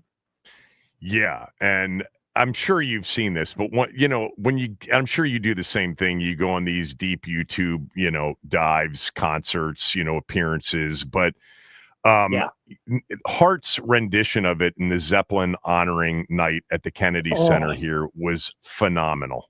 Goosebumps. Yeah. Goosebumps. My wife and I were watching that for the first time. We were together. We're in John Bonham's son on drums. We're watching that. Yes. The moment when it all changes in that performance is when the curtain goes up in the back and you realize that, we have over the course of the song gone from like 6 people on stage to like 12. And then it's the incredible. curtain goes up and there's a chorus of like 50 people back there. And this thing, and Stairway to Heaven takes on a whole new arrangement. Yeah, it's a choir. It is the whole choir back there. And you can see Page and Plant and John Paul the emotion starting to cry. Yeah. And I'm starting to cry. My wife's starting to cry. Yeah. What? Oh, I'm so glad that was you brought moving. that up. I think Robert Plant, who I consider to be, top 5, lead singers in terms of just voice of all time, to see his emotion in that's great. Ann Wilson just belted it, man. She's awesome. And that was great. But, you talked about, bands and putting their best stuff first, especially new bands. You should always put your best song first because they're not going to get to the second or third song, on Spotify if you put new music out. But here's my biggest, gripe pet peeve with established big time artists that are older. When you go to see them now in smaller venues and they play their new stuff and not their old stuff. Like, I'll give you an example. I saw Steve Winwood, 3 summers ago at Wolf Trap here locally. It's a smaller, outdoor venue. He didn't play one song from Back in the High Life. What are you doing? What? Why do you think people came? That's crazy. Yeah. Yes. Look, I understand that you're tired of that song. We're not. Yeah. You know, I understand the hits aren't as compelling to you as the stuff that you've been working on, but you got to accept the fact, musicians, that we don't get to hear these songs every day, day in and day out, performed by you live. Right. And that's what's special for us. And that pays the bills and lets you continue to make other records. Yeah, And there's a doing- level of arrogance when you get that. Like, it's almost like, I don't care what you guys came to hear. You're going to hear my new stuff and you're going to like it.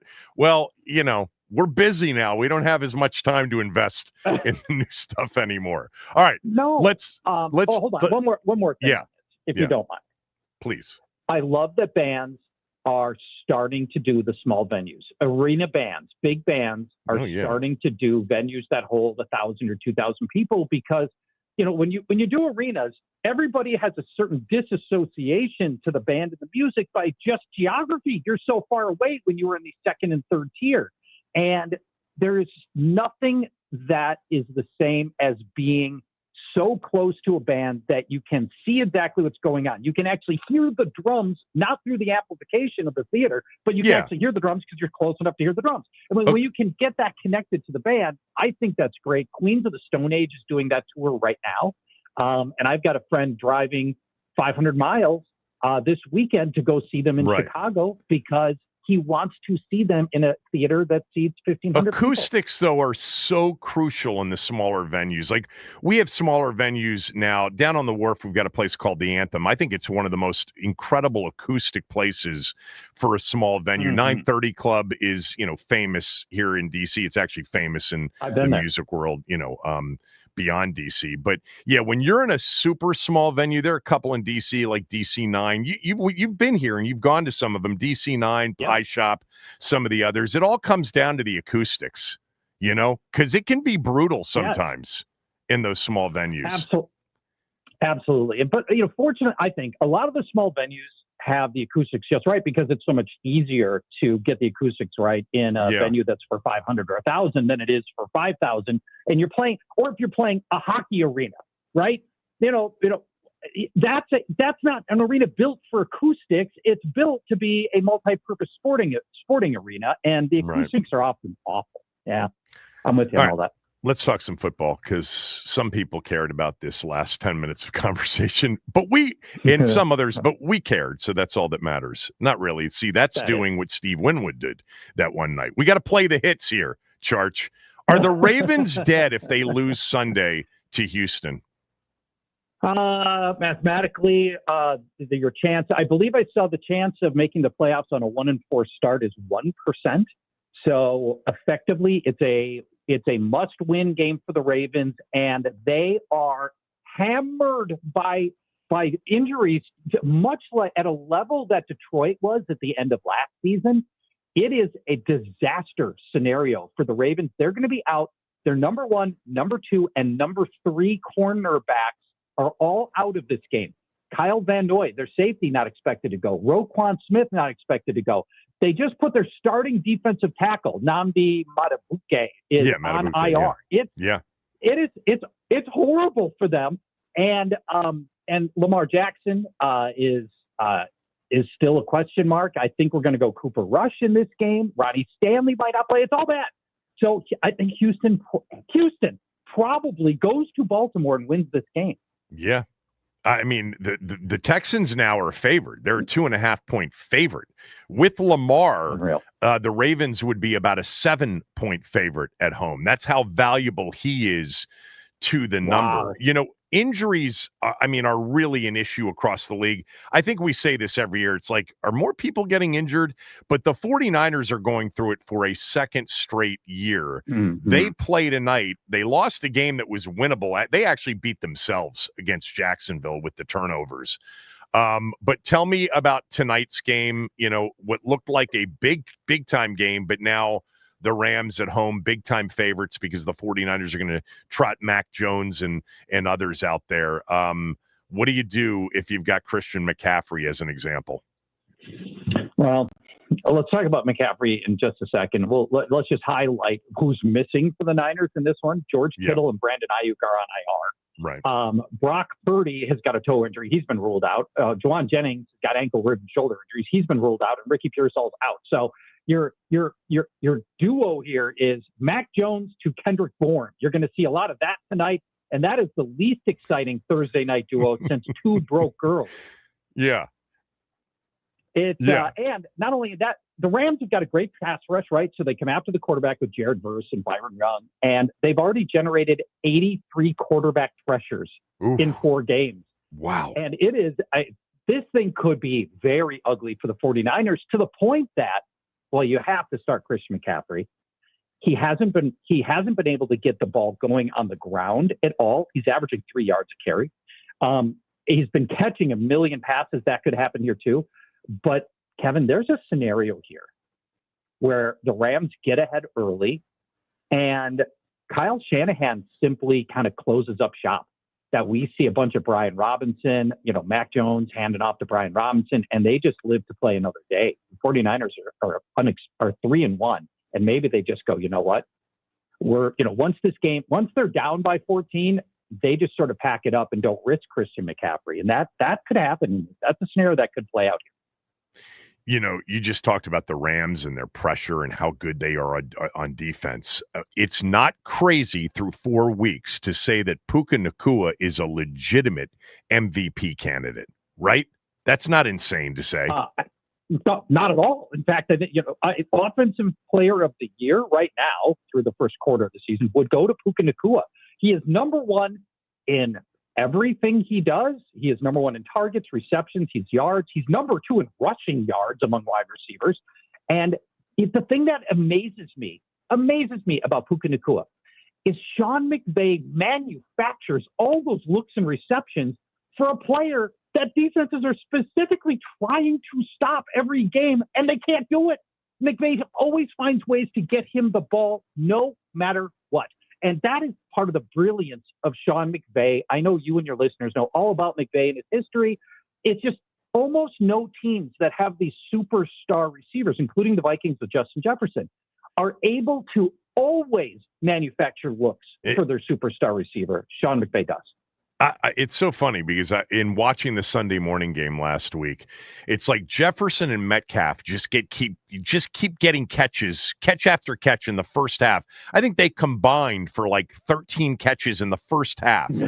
And people will say, if you take number 1 away, you got to have a number 2. Well, there are certain coaches like McVay and KOC. Number 1 never gets taken away for some reason. They're able to scheme those guys open, or those guys are just so good, it's impossible for them to be taken away. I have this sense that a lot of NFL fans kind of view Puka Nacua as like the new Cooper Kupp. He's a totally different receiver than Cooper Kupp. Puka Nacua is big. He's got big hands, and he is a physically tough receiver. Like, he's had injuries, like Kupp did in LA, but he's much more physically imposing as a receiver than Kupp was. Absolutely. And better after the catch than Kupp was. Much better. Different than Kupp. And by the way, not throwing any shade on Kupp, who was great. Puka Nacua will run from every place on the field. He will run outside left. He will run slot left. He will run slot right. He will run outside right. XYZF, and that's the difference. Kupp ran only from the slot, basically, and it was way more effective. When they did run him outside, he wasn't as good. Puka attacks you from every spot on the field, and they run with him, and he's great after the catch. He will break tackles, make people miss. There's a handful of maybe like 5 receivers that once the ball gets in their hand, it is just the determination and the willingness to do whatever it takes to get an extra yard is at a different level for Puka Nacua that almost no other receivers have. But he's got it. And if we had to pick an MVP and offensive player of the year right now, Puka Nacua should be on it. He is on pace to shatter the single season receiving mark. Receptions and reception yardage. Both of those records he's on pace to shatter. We're talking, of course, to Charch. We've covered the Thursday night game, although let me just leave you with this. I liked the Rams all summer. I'm like, their roster, if they stay healthy, is championship caliber. I think there's no doubt that they are an absolute Super Bowl contender out of the NFC, as long as Stafford stays upright. Yep, and that's the whole thing, right? It's all about Stafford. To my eyes, he looks a little bit more stiff and uncomfortable in the pocket with the mobility than he has in seasons past, which happens at his age. But as long as Stafford is healthy, this is a Super Bowl caliber team. And and if Stafford goes down, I don't think it is. I think it's probably just that simple for them. Got to do whatever it takes to keep him healthy. All right. The next game after tonight is another international. We get another Sunday morning game. It's your Vikings for the second straight week against Cleveland. Can you start anybody against Cleveland's defense? Other than Justin Jefferson, who I just think on principle you always start, the answer is no. I mean, this is the best defense in the league for Cleveland. To me, it's not close. And the Vikings are going to be missing 3 starting offensive linemen. And one of the guys who needed to replace one of the 3 starting offensive linemen is also expected to miss. So they're really going to be short, effectively, 4 starting offensive linemen. And here comes Cleveland. It's a brutal matchup. I think Jefferson, you always start. The guy that's going to be the real head scratcher for fantasy managers is Jordan Mason, because he is an NFL team. You called him before the season started. You said Jordan Mason over Aaron Jones. Yes. And Jones going on IR has made it obvious now. Well, yeah, but even before that. Yeah, Mason's looked really, really good, averaging, I think, somewhere in the neighborhood of 5.5 yards per carry. But listen to this Cleveland run defense. Cleveland's run defense, only team allowing negative yards before contact. That they are tackling runners, getting contact behind the line of scrimmage on average. Yeah, they rank number 1 in yards per carry at 2.5 yards per carry. That's it. They have smoked David Montgomery last week, 12 yards. The week before that, Josh Jacobs, 30 yards. The week before that, Derrick Henry, 23 yards. These are elite level runners doing nothing against Cleveland, and Jordan Mason, anything but a sure start on Sunday morning. Yeah. Myles Garrett and this new kid, Mason Graham, I mean, they are just dominant. Myles Garrett, you can basically, if he plays the rest of the games, just hand him the defensive MVP right now with the way he's played. All right, let's go to our game Sunday afternoon against the Chargers with Jayden Daniels back. You're following this, I know. The wide receivers that walk onto the field with him Sunday that are healthy, we're not sure of, including Deebo Samuel, who showed up on the injury report yesterday. So where do you have Jayden among your quarterbacks this week? Well, I've got him lower because of exactly that. And also just a little bit of risk re-injury, which concerns me a bit. So I'm showing a little bit of caution on him, but it's still Jayden Daniels. We just hope that they don't take the wheels off him. He's my quarterback 5 this week. So, I can understand what they might try to protect him with and not give a lot of design runs, but the hope from a fantasy standpoint is that he does end up running. And, if he can chip in 30, 40 rushing yards, that'll help us a lot. I don't love the idea that Chris Moore and Luke McCaffrey are going to be our starting wideouts. And that might be the scenario we find ourselves in with Noah Brown and Terry McLaurin both looking unlikely to go here. Right. And if Deebo can't go, I mean, you can't run a whole passing offense through Zach Ertz, scout bubble. But I don't think we can do that. As always, I'm going to ask you what I ask you every week, Kevin. How is your running back situation going to play itself out? Because every week we don't gain any more real clarity on it. Yeah, I mean, we've been talking about it, and I put it this way: even if it's by committee, with Krosky Merritt averaging 6 yards a carry and Rodriguez averaging 5.5 yards per carry this season, they need to get more carries, period, in some of these games. My guess would be, Charch, I think Krosky Merritt ends up, maybe not this week or next week, but within the next 4 weeks ends up being a guy that they end up trusting a little bit more in pass pro, which is kind of the reason that it's by committee now. And he ends up getting, 15 carries. He's not going to be a true bell cow. It's not really what they have and what they're set up to do. But no. I could see him at some point at 15, 16, 17 carries a game. The Chargers' offensive line is in as bad a shape as the Vikings, right? Yeah. It's a disaster for them. Joe Alt was awesome. He's out. Mekhi Becton's hurt, and they've got another starter on IR. Rashawn Slater, the other first rounder on IR.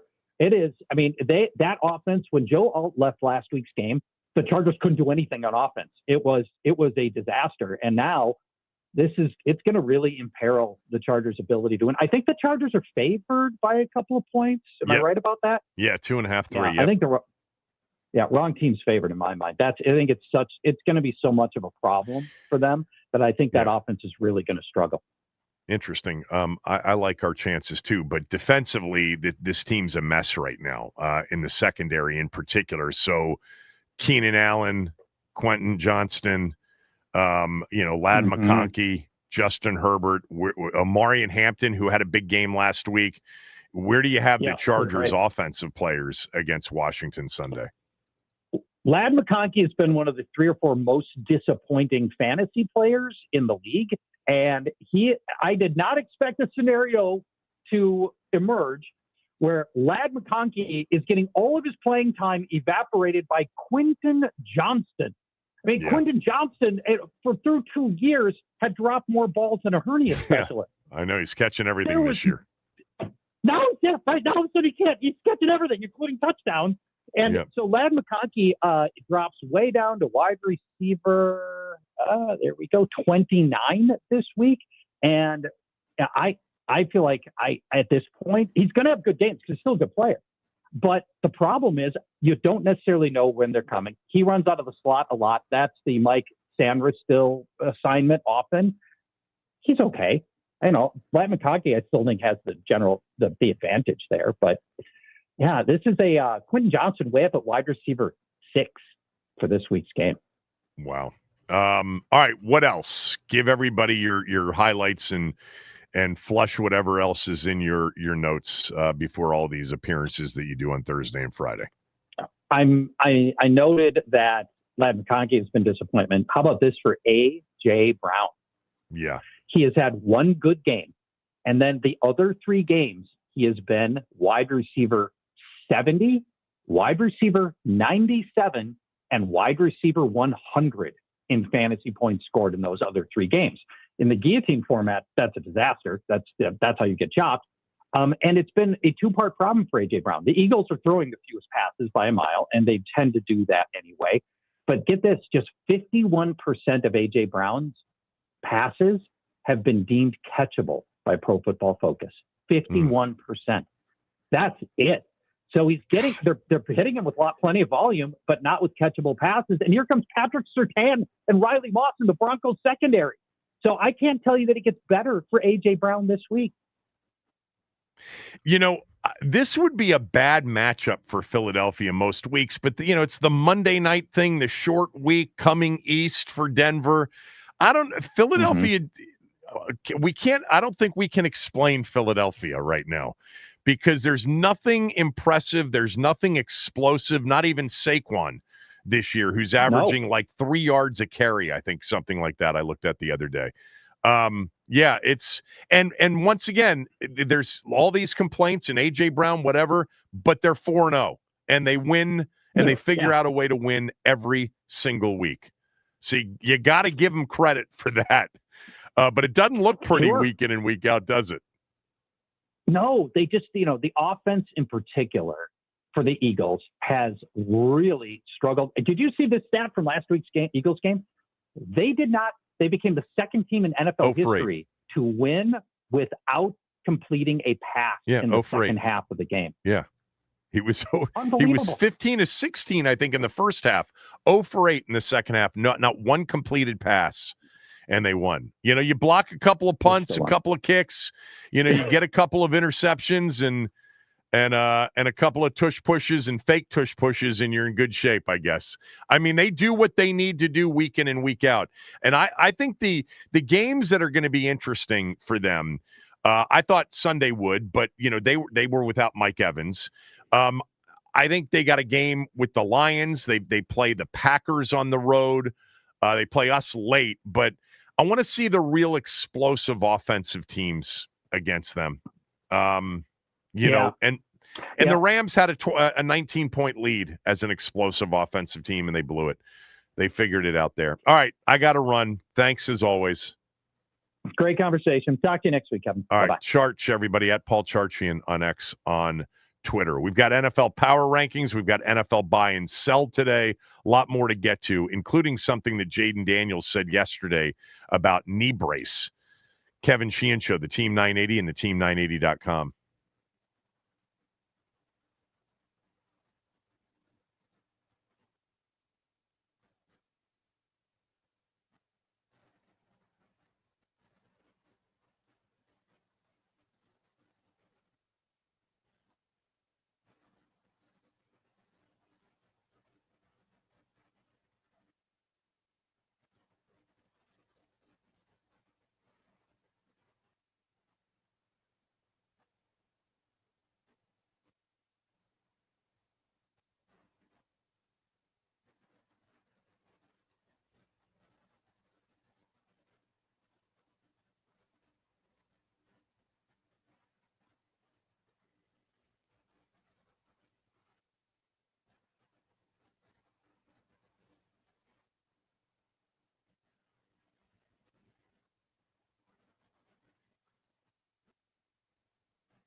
All right. NFL buy or sell. All of our NFL conversation on this show is presented by Paramount Plus. You can't count on much, but you can always count on Sundays with the NFL on CBS and Paramount Plus. Watch your local NFL game live every Sunday, all season long.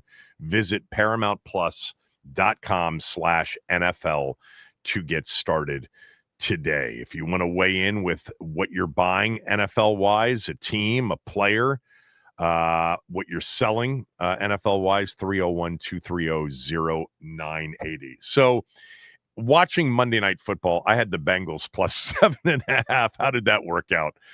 Not so well. But the player that I came away most impressed by in the game is, I think, a player that most NFL fans know, but I think the casual NFL fan does not really know how good Nick Bonito is. The edge rusher, the linebacker edge rusher for the Denver Broncos. Denver's defense is really good. And remember, Washington plays Denver, a Sunday night game later in the season. Nick Bonito is not going to win Defensive Player of the Year because Myles Garrett is just literally having a dominant season. But Nick Bonito is really good. He had 13.5 sacks last year. He's got 4.5 so far through this season. And in many fewer opportunities, I was reading this from Bill Barnwell. Barnwell writes about Nick Bonito that he's got 4.5 sacks. That's a half sack behind Brian Burns, who leads the league right now with 5. But Bonito's pressures are number 1 in the league. And that is out of 86 pass rush opportunities. Burns has had 127. So Burns has had 41 more opportunities as a pass rusher. Nick Bonito is long, lean, fast. I mean, he is so difficult to block. He signed the big contract in this offseason, extending him 4 years beyond his rookie deal because they did not have a 5th-year option on Bonito. He was signed. He was drafted in the 2nd round out of Oklahoma in 2022. But Nick Bonito, for those who don't know, he has become a pass rushing star. Not name-wise with the T.J. Watts and the Myles Garretts and the Trey Hendricksons and the Micah Parsons, etc., but he's going to become a household name this year because Denver is nasty defensively, and he is a big part of that. They play the Eagles Sunday at the Link. We get to watch that game because it's 1 o'clock. We play at 4:25. And then, of course, on Thanksgiving weekend, they are here for Sunday Night Football. I am buying Nick Bonito as a guy who's probably going to finish 2nd, worst case, maybe 3rd this year in NFL Defensive Player of the Year because I think Myles Garrett will win it. What are you buying, Max? Sorry, I'm screening calls. I am buying one thing that I've been I've had my eye on it the past couple of weeks. The Cowboys offense has been incredible, and I think I mentioned it on the show a couple weeks ago, but give me more Dak Prescott stock. He's been playing like lights out. He's leading that offense. He's been playing so far. He might be the best quarterback in the league this year at the moment, and just in terms of quarterback play alone. So give me all the Dak Prescott stock. He was really good Sunday night. I'm always like up and down on Dak Prescott. There are games same. I'm like, yeah, he's legit. He's in the conversation of top 10 guys. And then there are games and I'm like, no, he isn't. He's not. Mm-hmm. I mean, against that defense that had shut down Detroit, shut down our team, basically blanked Cleveland. And then for him to throw for 319, for them to generate 450 yards or whatever it was and 40 points, by the way, with the advantage of just 1 turnover at the end of the second half. It's not like Green Bay was handing them the ball. They had good kickoff returns because Turpin's a legit, great kickoff returner. But God, was Prescott good against a really good defensive team. I know it's week to week and things change, but Green Bay's defense, with the way it had looked, I think he's been helped, by the way, a lot by, for the first time in a while, the threat of a run game. Javonte Williams has always been talented. From the time he came out of North Carolina and was drafted by the Broncos, he just never really seemed to be healthy. And he was on some bad teams in Denver too. But he's legit talented. I'm pulling it up right now to see what he's averaging through 4 games, because he has become wearing Tony Dorsett's old number. I think that's a problem for Cowboy fans.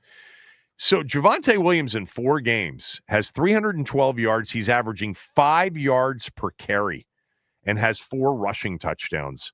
Also has 16 receptions. That's helped out Dak a lot.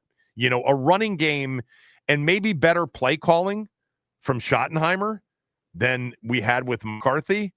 They're good on offense. Dak, you're not wrong to buy some Dak stock. I think that's pretty good. I had one other buy before I get to a sell. Jonathan Taylor's having a great start to the season.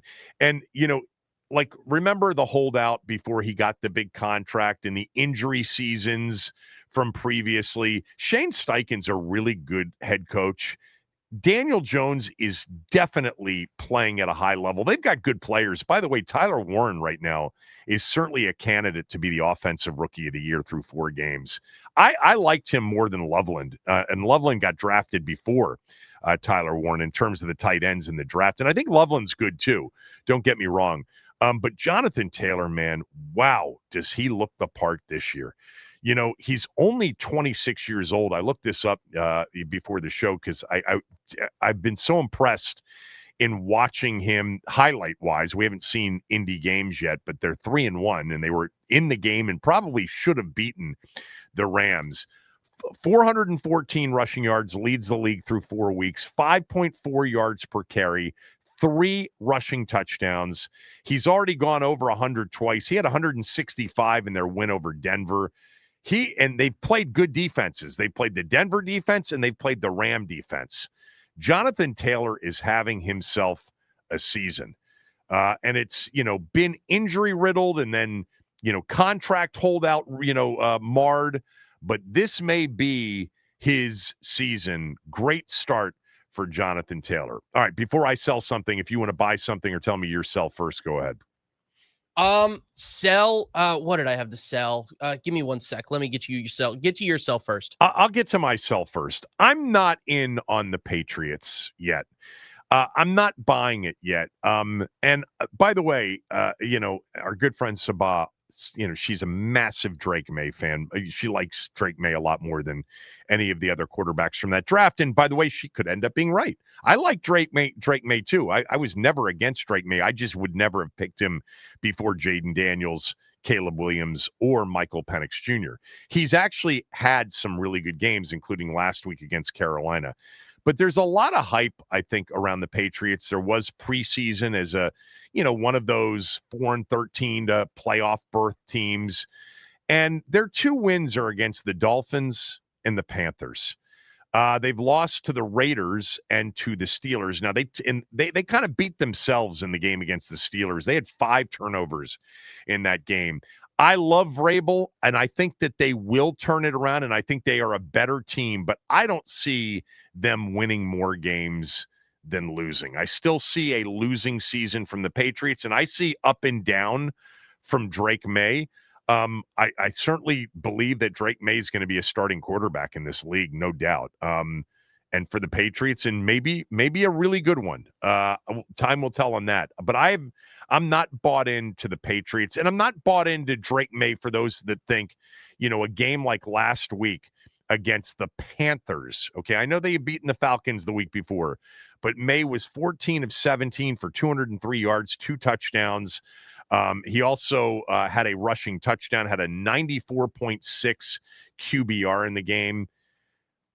I think you got to give it time on the Patriots and Drake May. I'm not against Drake May. I liked him, and I still like him. I think he's going to be a starting quarterback, but I don't think he's going to end up having the career that Jayden is going to have, that Michael Penix Jr. I think will have, and maybe even Caleb Williams at this point, because he is really, improved the last 2 weeks. So I'm selling not Drake May, but the Patriots in terms of, I don't see them being a playoff contender in the AFC this year. Did you remember what you were selling? I did, and it's very funny because you touched on it right there at the very end. You said Caleb Williams has improved the past 2 weeks. I don't know, man.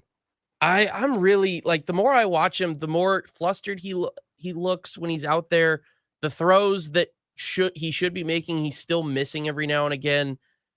I'm really thinking about selling the rest of my what very little of my Caleb Williams stock that I'm still holding on to. Okay. I mean, I don't know that a lot of people before the last 2 weeks were holding Caleb Williams stock anymore. No, I'm one of the few, which is impressive. Credit to me. But it's just he playing in structure is not something that he likes to do. And in a Ben Johnson offense, you really need to work on that. And I think that's paramount over everything, is, like I said, especially in Ben Johnson's system. So it's just, there's just a few things here and there that I see it and I don't like it from Caleb. I've mentioned Denver a couple of times in this segment. Mm-hmm. I wanted to also mention, and I just wrote a note before this morning before the show, to at some point before this weekend mention what J.K. Dobbins is doing in Denver. He has had a great start to the season. They picked him up late in the summer. Remember, Chubb and Dobbins were available. And when we were still talking running backs, in the offseason, I'm like, why not Chubb? Why not Dobbins? I mean, you can basically get him for a song right now. J.K. Dobbins has rushed in 4 games, 323 yards, 5.7 yards per carry, 3 rushing touchdowns. He has been outstanding. The key with him, Dobbins, of course, is younger than Chubb by a bit. And Dobbins, has had the injuries, had him in Baltimore, ended up getting injured late in the season last year with the Chargers. But he looks really good. Denver's got some really good players, and they're well coached.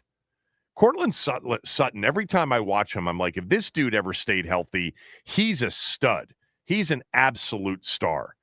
But J.K. Dobbins, look, we've got Bill, we've got Rodriguez. I'm not saying, they missed a massive opportunity, but Dobbins looks really, really good. And Denver got him for not a lot.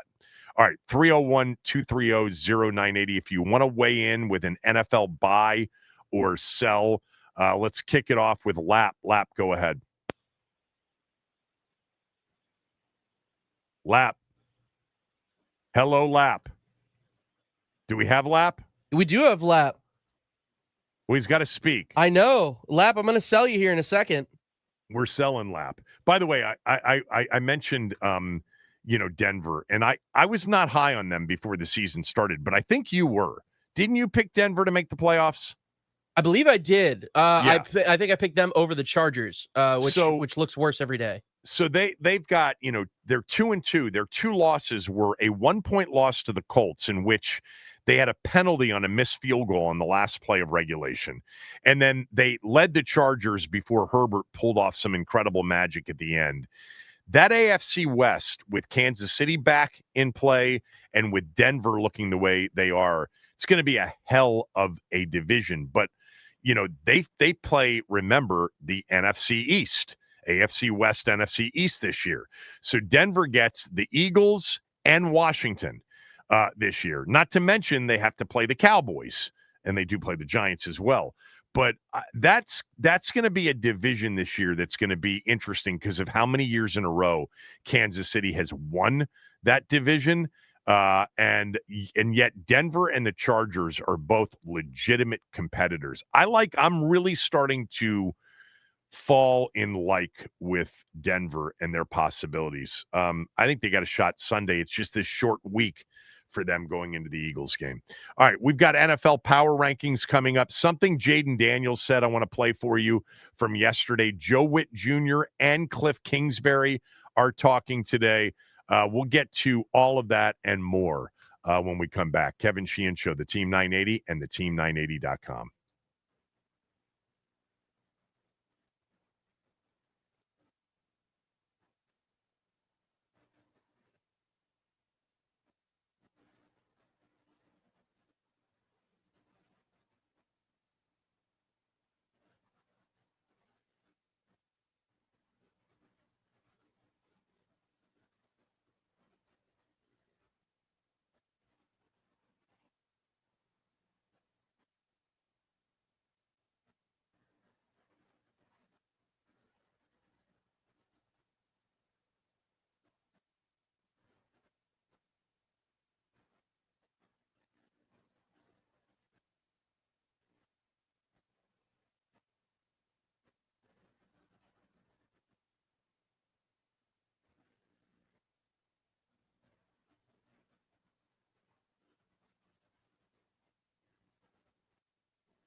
I got two what do you gots for you.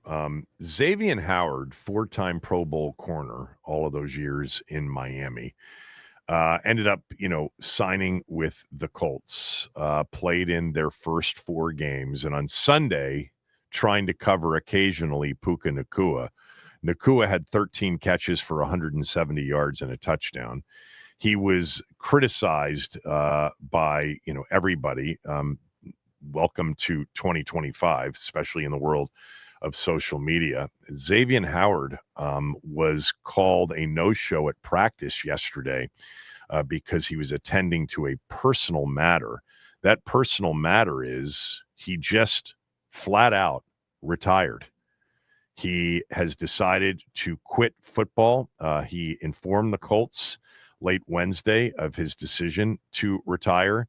He posted a social media statement saying that he wrote that my dream has now changed and I'm no longer willing to put football before family. My purpose has been fulfilled in this sport, but my kids are more important to me than football. I've had a hell of a career, and even though it's ending in a unique way, I'm cool with that because for once I'm putting my family first and I'm proud and excited about that decision.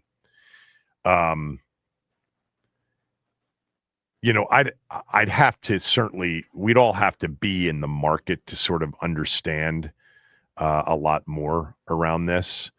But of course, nobody would ever knock somebody's decision to pick family over profession.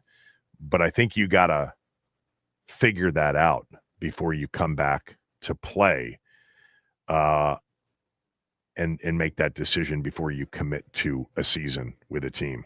You make a commitment, you got to see that commitment through. You can't quit, especially given that he's quitting on the heels of an absolute horrible performance. He didn't line up exclusively against Puka Nacua, but he was a part of it. And Stafford was actually asked at in the press conference after the game, was he targeting Xavier Howard? And Howard was asked if he thought Stafford was targeting him, and he said, I don't know. It's football at the end of the day. And I did not play to my ability. Wow. Just retired 4 games into the season after a bad game. Hopefully it works out for him. Not exactly the advice that a lot of people would get after you've made a commitment. You got to think those things through before you make the commitment. And once you make it, unless there's a real serious situation, don't you have to see it through? I'll get off that. My other what do you got is that the senior committee for the Hall of Fame, the senior nominees were announced this morning, just about an hour ago. So this is 52 players who are in the senior category.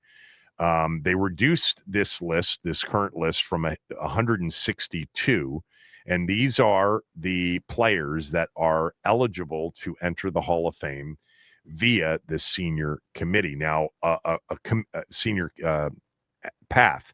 A committee will actually cut this list down in 3 more stages until there are 3 finalists who will advance to voting conducted before the Super Bowl in February. But on this list of 52, Joe Jacoby and Larry Brown.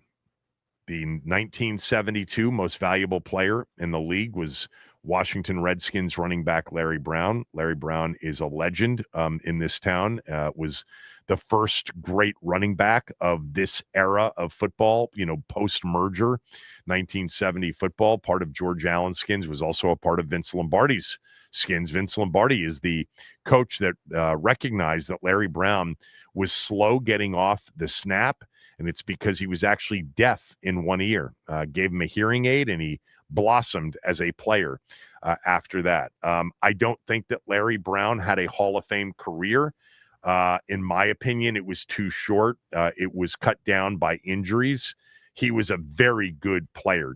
An excellent running back in the NFL and won an MVP. And he was a 4-time Pro Bowler, and he was a 2-time AP, first team running back. He was that good between 69 and 73-ish. And then the knee injuries started to come. And back then, they didn't have the ability to fix the knee injuries like they do today. The career was 8 years, but really the last 2 years, he didn't play a lot, didn't get a lot of carries, was not a real feature of the offense. So really, you look at his career, and it was about a 5-year sprint.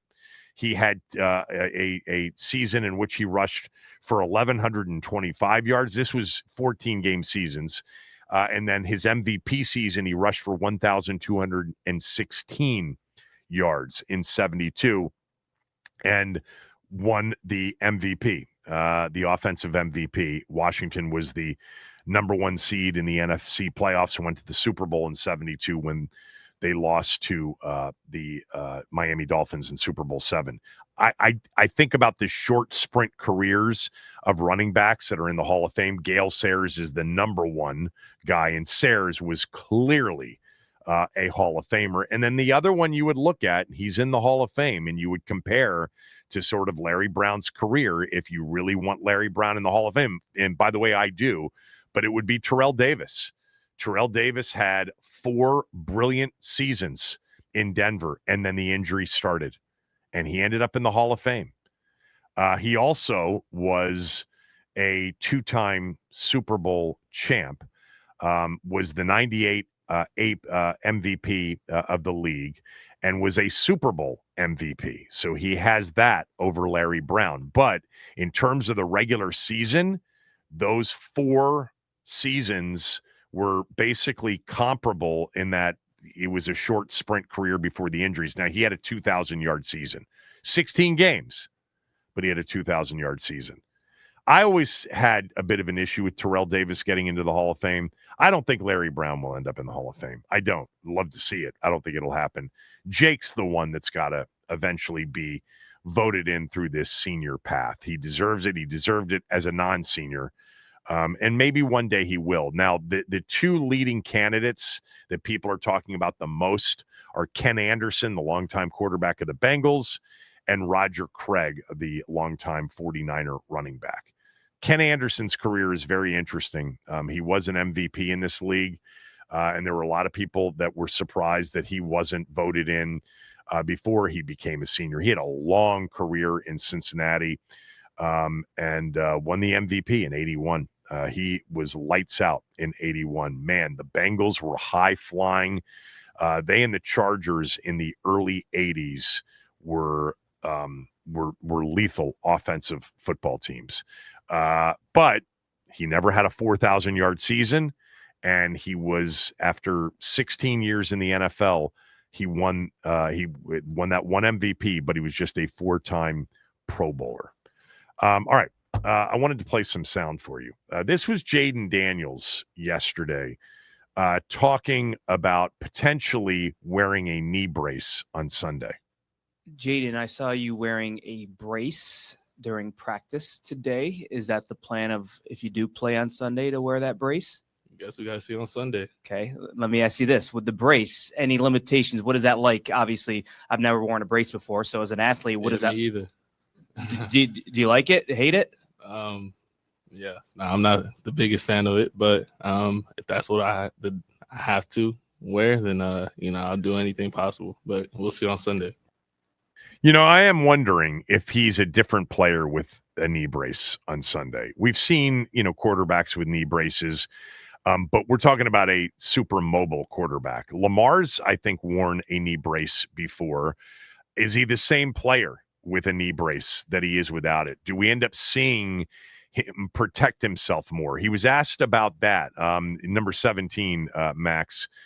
He was asked at the very end of his presser yesterday about sort of the balance of being the player he's been, but also protecting himself. I just think it's that balance. You find that balance. Obviously, you want to be able to be available for the rest of the games, but you got to be smart, and that's kind of what we talked about. Just living to see another down, but just know if the game is on the line, I'm going to do whatever it takes to win. So that's a different circumstance too. Yeah, it should be a different circumstance, 4th and 5 late in the game, down 6, you want your quarterback to go get it, regardless of what kind of peril it puts him in. But I am curious to see if he ends up having to wear a knee brace Sunday, if that's a different looking quarterback stylistically than we've seen. I think that could be a factor on Sunday if he has to wear a knee brace. I want the Jayden that's going to be able to play like Jayden. Not that I don't believe that he can't just sit in the pocket and throw. He can. And at some point, 6, 7, 8, 9 years from now, and let's really push it back maybe 10 years from now, maybe that's what he becomes, at an older age. But right now, I want the whole, 100 of Jayden. I want the mobility. I want the pocket passing. I want the creativity. And I wonder if we get that with him wearing a knee brace. Look, Sunday, we could have Jayden Daniels in a knee brace, no Terry, no Noah Brown, Deebo Samuel. We'll see what happens with him on the injury report today. He did not practice yesterday with a heel injury. Imagine, it's Chris Moore, Luke McCaffrey, and Tay Martin out there. Well, Jalen Lane would be out there. And John Bates practiced yesterday. Got to lean on the run a little bit. Certainly have to protect them more than you did against Green Bay with the play calling on Sunday. All right, let's get to NFL Power Rankings.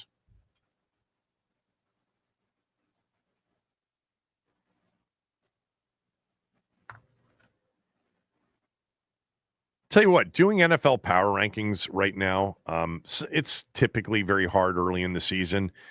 There's a lot of teams out there that I could see emerging as legitimate Super Bowl contenders. And I'm going to make my list about, the teams that I see being the best down the road. They may not have the best records right now. Now, Buffalo's my number one team overall. I think I've had them number one in my power rankings the last few weeks. But, Buffalo was life and death in the fourth quarter with New Orleans on Sunday. If you didn't follow that game, it was 21-19 midway through the fourth quarter. New Orleans was actually in position to take the lead, and they ended up kicking a field goal down 21-16 in the fourth quarter. It's the NFL, I understand, but I'm keeping Buffalo at 1. But the team that I've got at number 2, Max, is the team that I think might be the best team in the league and probably has the best chance over the next few weeks emerging as number 1 in my power rankings. And that's the Detroit Lions. I think the Lions are legit. And by the way, if they end up being a 1 seed again in the NFC, even a 2 seed, Dan Campbell's going to get a lot of votes for Coach of the Year because he lost both coordinators. And there was this thought that Campbell's a bit of a meathead and it's all about his coordinators. If they have another great regular season, Campbell needs to get recognized for that. I think the Lions are loaded, both sides of the ball. And we've seen it 3 consecutive weeks. They put up 52 on the Bears, 38 on the Ravens on Monday night. And against the best defense in the NFL, it was slow going for much of it. And it wasn't like they lit the Browns up. They were struggling. Fortunately, they got 3 turnovers from Joe Flacco in that game, which allowed them to win by a big margin. But still, nobody's been able to do that against Cleveland. I guess Baltimore did, but again, turnovers in that game. Green Bay couldn't do it against Cleveland. Detroit put up 34. I think the Lions are legit dangerous. They should, run by Cincinnati. And then how about this Sunday Night Football a week from Sunday night, Detroit at Arrowhead. That is a potential massive football game. I've got Detroit too. I got the Eagles behind the Lions because I couldn't put the Rams in front of the Eagles because the Eagles beat the Rams. But I actually think the Rams are a better overall football team. But I'm putting Philly at 3, the Rams at 4, and in my top 5 after the performance on Sunday and them getting healthier, getting Xavier Worthy back, they'll get Rashee Rice back in a few weeks. I've got the Kansas City Chiefs at number 5. There are some teams I left out. I got it, but that's my top 5 Max, what do you have? Very interesting that the Packers did not make your top 5 I know. this week. So number one, I mean, how could you not go with the Buffalo Bills at 1? Number 2 is the Lions for me as well. They've impressed me, especially after that rough performance to open the season against Green Bay. But man, they have turned it around. Very excited, like you said, for Detroit, Kansas City. That's gonna be a great one. But my third team in the power rankings is going to be the Green Bay Packers. I still think that they've got life. I still think that they're really good. I still think like it was a tie, and it was a tie against a bad defense, and that offense that the Cowboys have, Dak's playing lights out. So I'm not really going to hold too much against them for that loss. So Buffalo, Detroit, Green Bay, and then I got 2 more NFC teams here, man. It's the Philadelphia Eagles, and then you're right, it's the LA Rams. You can't put the Eagles ahead of them, but man, the NFC is shaping up to be a dogfight down the stretch. That's the message here. That's the takeaway. And the NFC, look, the AFC may have the better quarterbacks.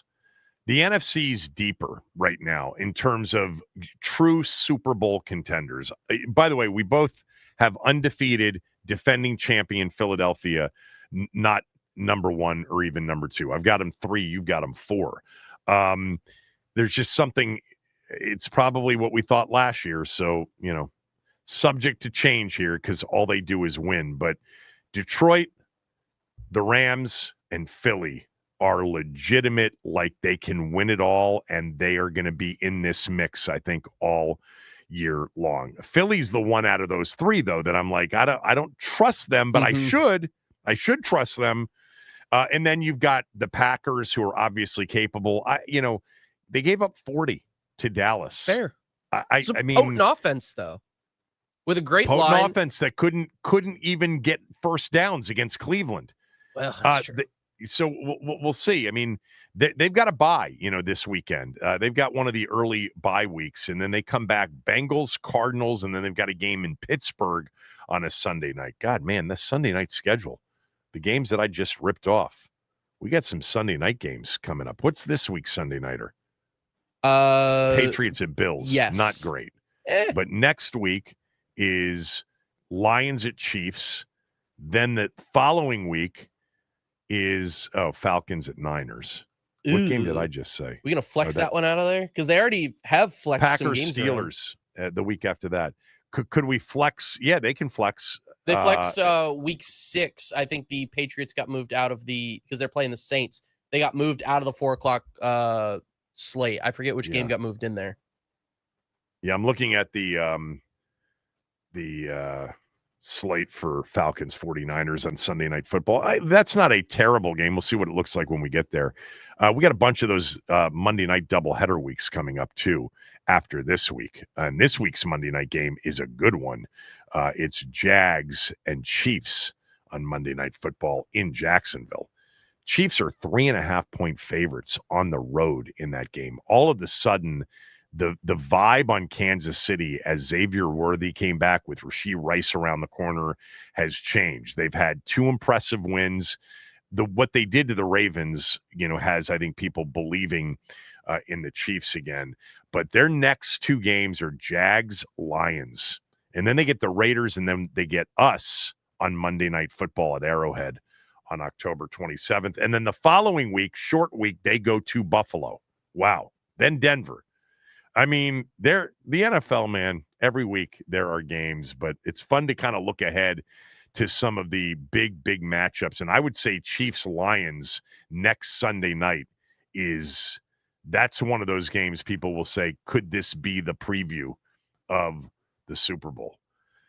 When the schedule came out, I said that about Chiefs-Washington on Monday night, end of October. But the Super Bowl talk has been tamped down just a bit here through the first 4 weeks of the season at 2-2. All right, today was Coordinator Day. Both Joe Witt Jr. and Kingsbury scheduled to talk. Of course, Joe Witt Jr. facing a litany of questions about the defensive performance on Sunday. We've got some of that to play for you when we come back.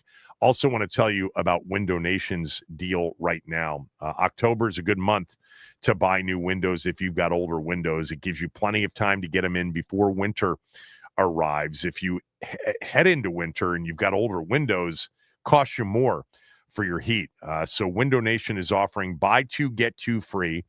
That includes 1-day installation. They're going to install those windows in a day, leaving you to get back to your life after it's done. By the way, the estimate that they would give you, and I would say start there, please. And if you've been thinking about new windows, that's what I ask more than anything. Have them come out and give you an estimate. You can make your mind up after they leave you with the quote, but they can get in and out of your home in an hour or less and tell you which windows actually need to be replaced, leave you with a price quote, and then you can make the decision. But I think if you move forward with Window Nation, there's a reason to trust in them. They've got an A+ rating from the Better Business Bureau. They've got a 96% customer satisfaction rating. Window Nation was recently ranked highest on Forbes's list of best window installation companies in America. And they've got over 45,000 five-star reviews. They've installed over 3 million windows across the country. They're giving you an opportunity to get 2 free windows with every 2 purchased and not pay anything until the year 2027. No down payment, no monthly payments, and no interest. They give you a lifetime warranty on the windows. What else do you need to know? This is a company you can trust with a great product, a great offer, and incredible customer service. Get started with that free estimate before October 31st to save big on Windows. 866-90-NATION, windownation.com.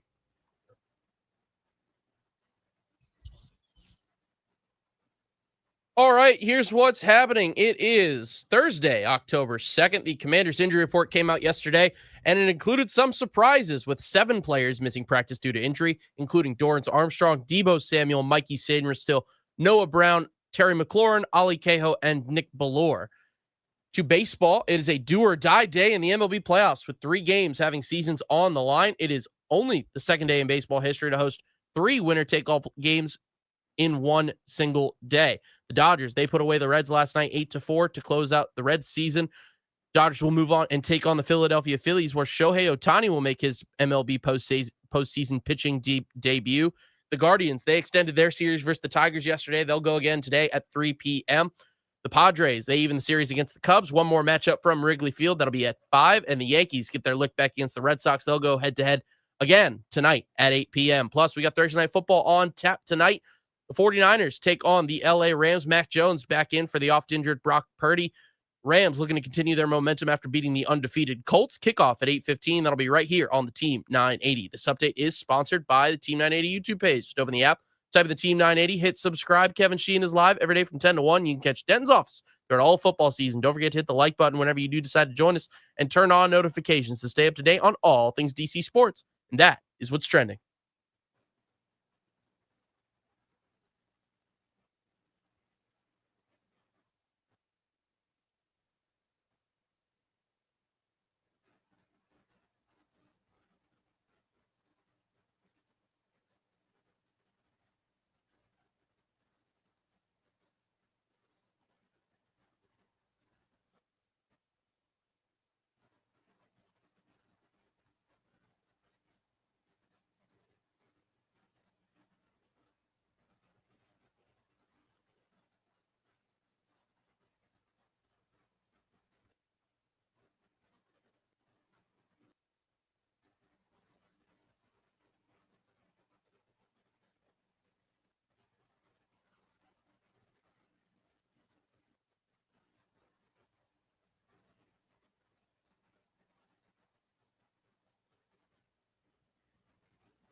Practice has started out in Ashburn. Terry McLaurin, Jonathan Jones, and Noah Brown are on the side field working with strength coach Chad Engelhardt, according to Nikki Javala.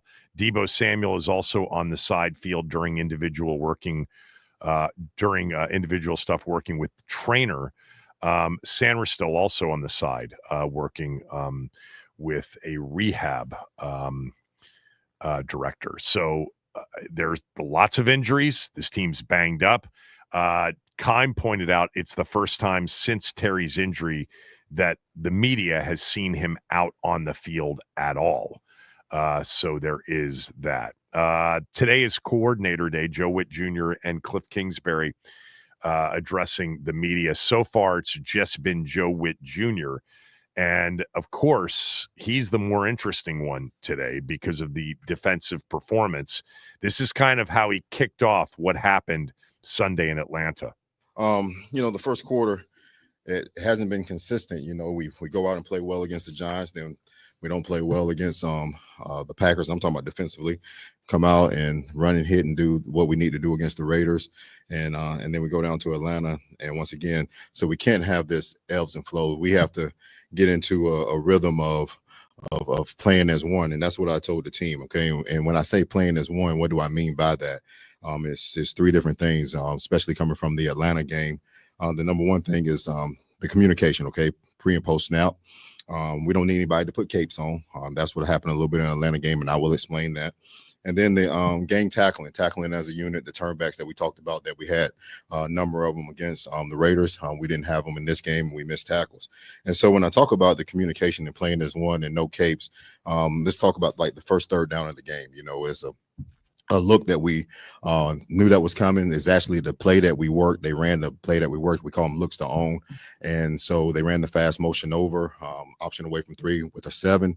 And we had one guy that got a little greedy, but it wasn't his play to make. He should have been on the vertical, and the vertical was open. And so we don't need anybody to put capes on, all right? That play was for Oos to make, and Oos was working to it, but it was wide open. So, the communication and understanding, we don't have to put a cape on that. You just do your job. Okay. Let's see. I haven't heard this. You've picked out some sound bites for me to listen to. So overall, don't put capes on players. Just play what I've taught you to play. This is on the missed tackles Sunday. The gang tackling, all right. The one of the touchdowns by Bijan. Okay. If you look at that play right there, we had one guy come in and he shot at the ball, trying to knock the ball out. But our rule is you shoot at the ball when it's in the leverage arm that you're at. Okay. And so then the second guy came in and he shot at the ball. If you're the second guy in, you shoot at the ball when the tackle is secure. So the technique of both of those weren't there. And so it allowed Bijan to keep running. It caused 2 missed tackles and a third as he went into the end zone. And so communication pre and post snap, and then we don't have to put capes on, just do our job. And so the negative plays and the open plays are putting a stain on the positive things that we have done on defense. But the main thing is to win, and we're not winning, and we're not we didn't win the last game, and we're not playing the brand of football that we want to play defensively, and so we have to get that taken care of, and we will. All right, let's go to the next one. This was Witt Jr. on what they can do to clean up these mistakes.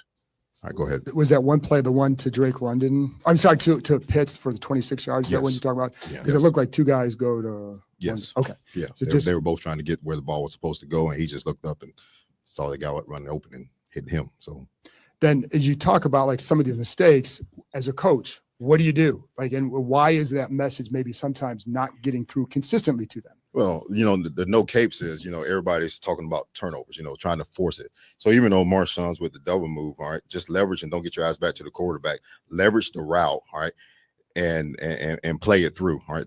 Turnovers, I've had a history of getting a bunch of them in my past, and they don't come on good thrown balls. They come on poorly thrown balls. They come on running tips and overthrows and things such as that. You can't go out there and just necessarily force them to happen. You don't have to put a cape on, but when you do have the opportunity, we had one taken away from a penalty in the first game when Quan got one and got hit. Then we dropped one in the Raiders game with 2-3. So they're going to come. But if we try to force them and we try to go get them when we're not doing it the right way, we're going to give up explosives, and we can't do it that way. 2-3 is Amos. All right, let's go to the next soundbite. This is interesting to listen to him. It's the first time he's spoken since the disaster in Atlanta.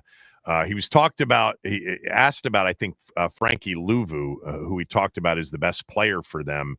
Here's what he said. With Frankie, he looked pretty impactful in the run game. So Frankie played really well. He's the one guy that played well in this game. Right. As a pass rusher, is there more you can do? Has his rushes not been as many? If so, why? And what can you do more? His rush has not been as many. The numbers, according to the numbers, I don't know. You would know better. Yeah, the numbers are there. He's rushed more than any off the ball linebacker in the league. So, is there anything you can do what more can you do to maybe help in that area, or are they doing different things against him in that? What they're doing different things against him, and that's why Bobby's getting the success that he's getting, and DA's getting some. So they're, like I said, they're focusing more on him, and that's good. You know what I'm saying? His time's going to come. His sacks are going to come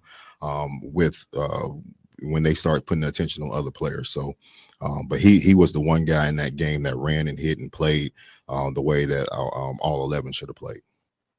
I know we're running out of time. How long's what he said about Bobby Wagner in coverage? That one is clip number 8. That one is about a minute long. Okay, well, we'll play it tomorrow then. Okay. Because we're up against it here. But I do want to hear what he said about Bobby Wagner in coverage. Look, Joe Witt Jr. is getting asked good questions. And I didn't hear in any of the answers, and I haven't listened to the whole thing, that any of this was coaching. It was all player error. Don't put capes on. And they've got to communicate the way they're being taught to communicate. And maybe he's right. Back tomorrow, Football Friday. Chris is next.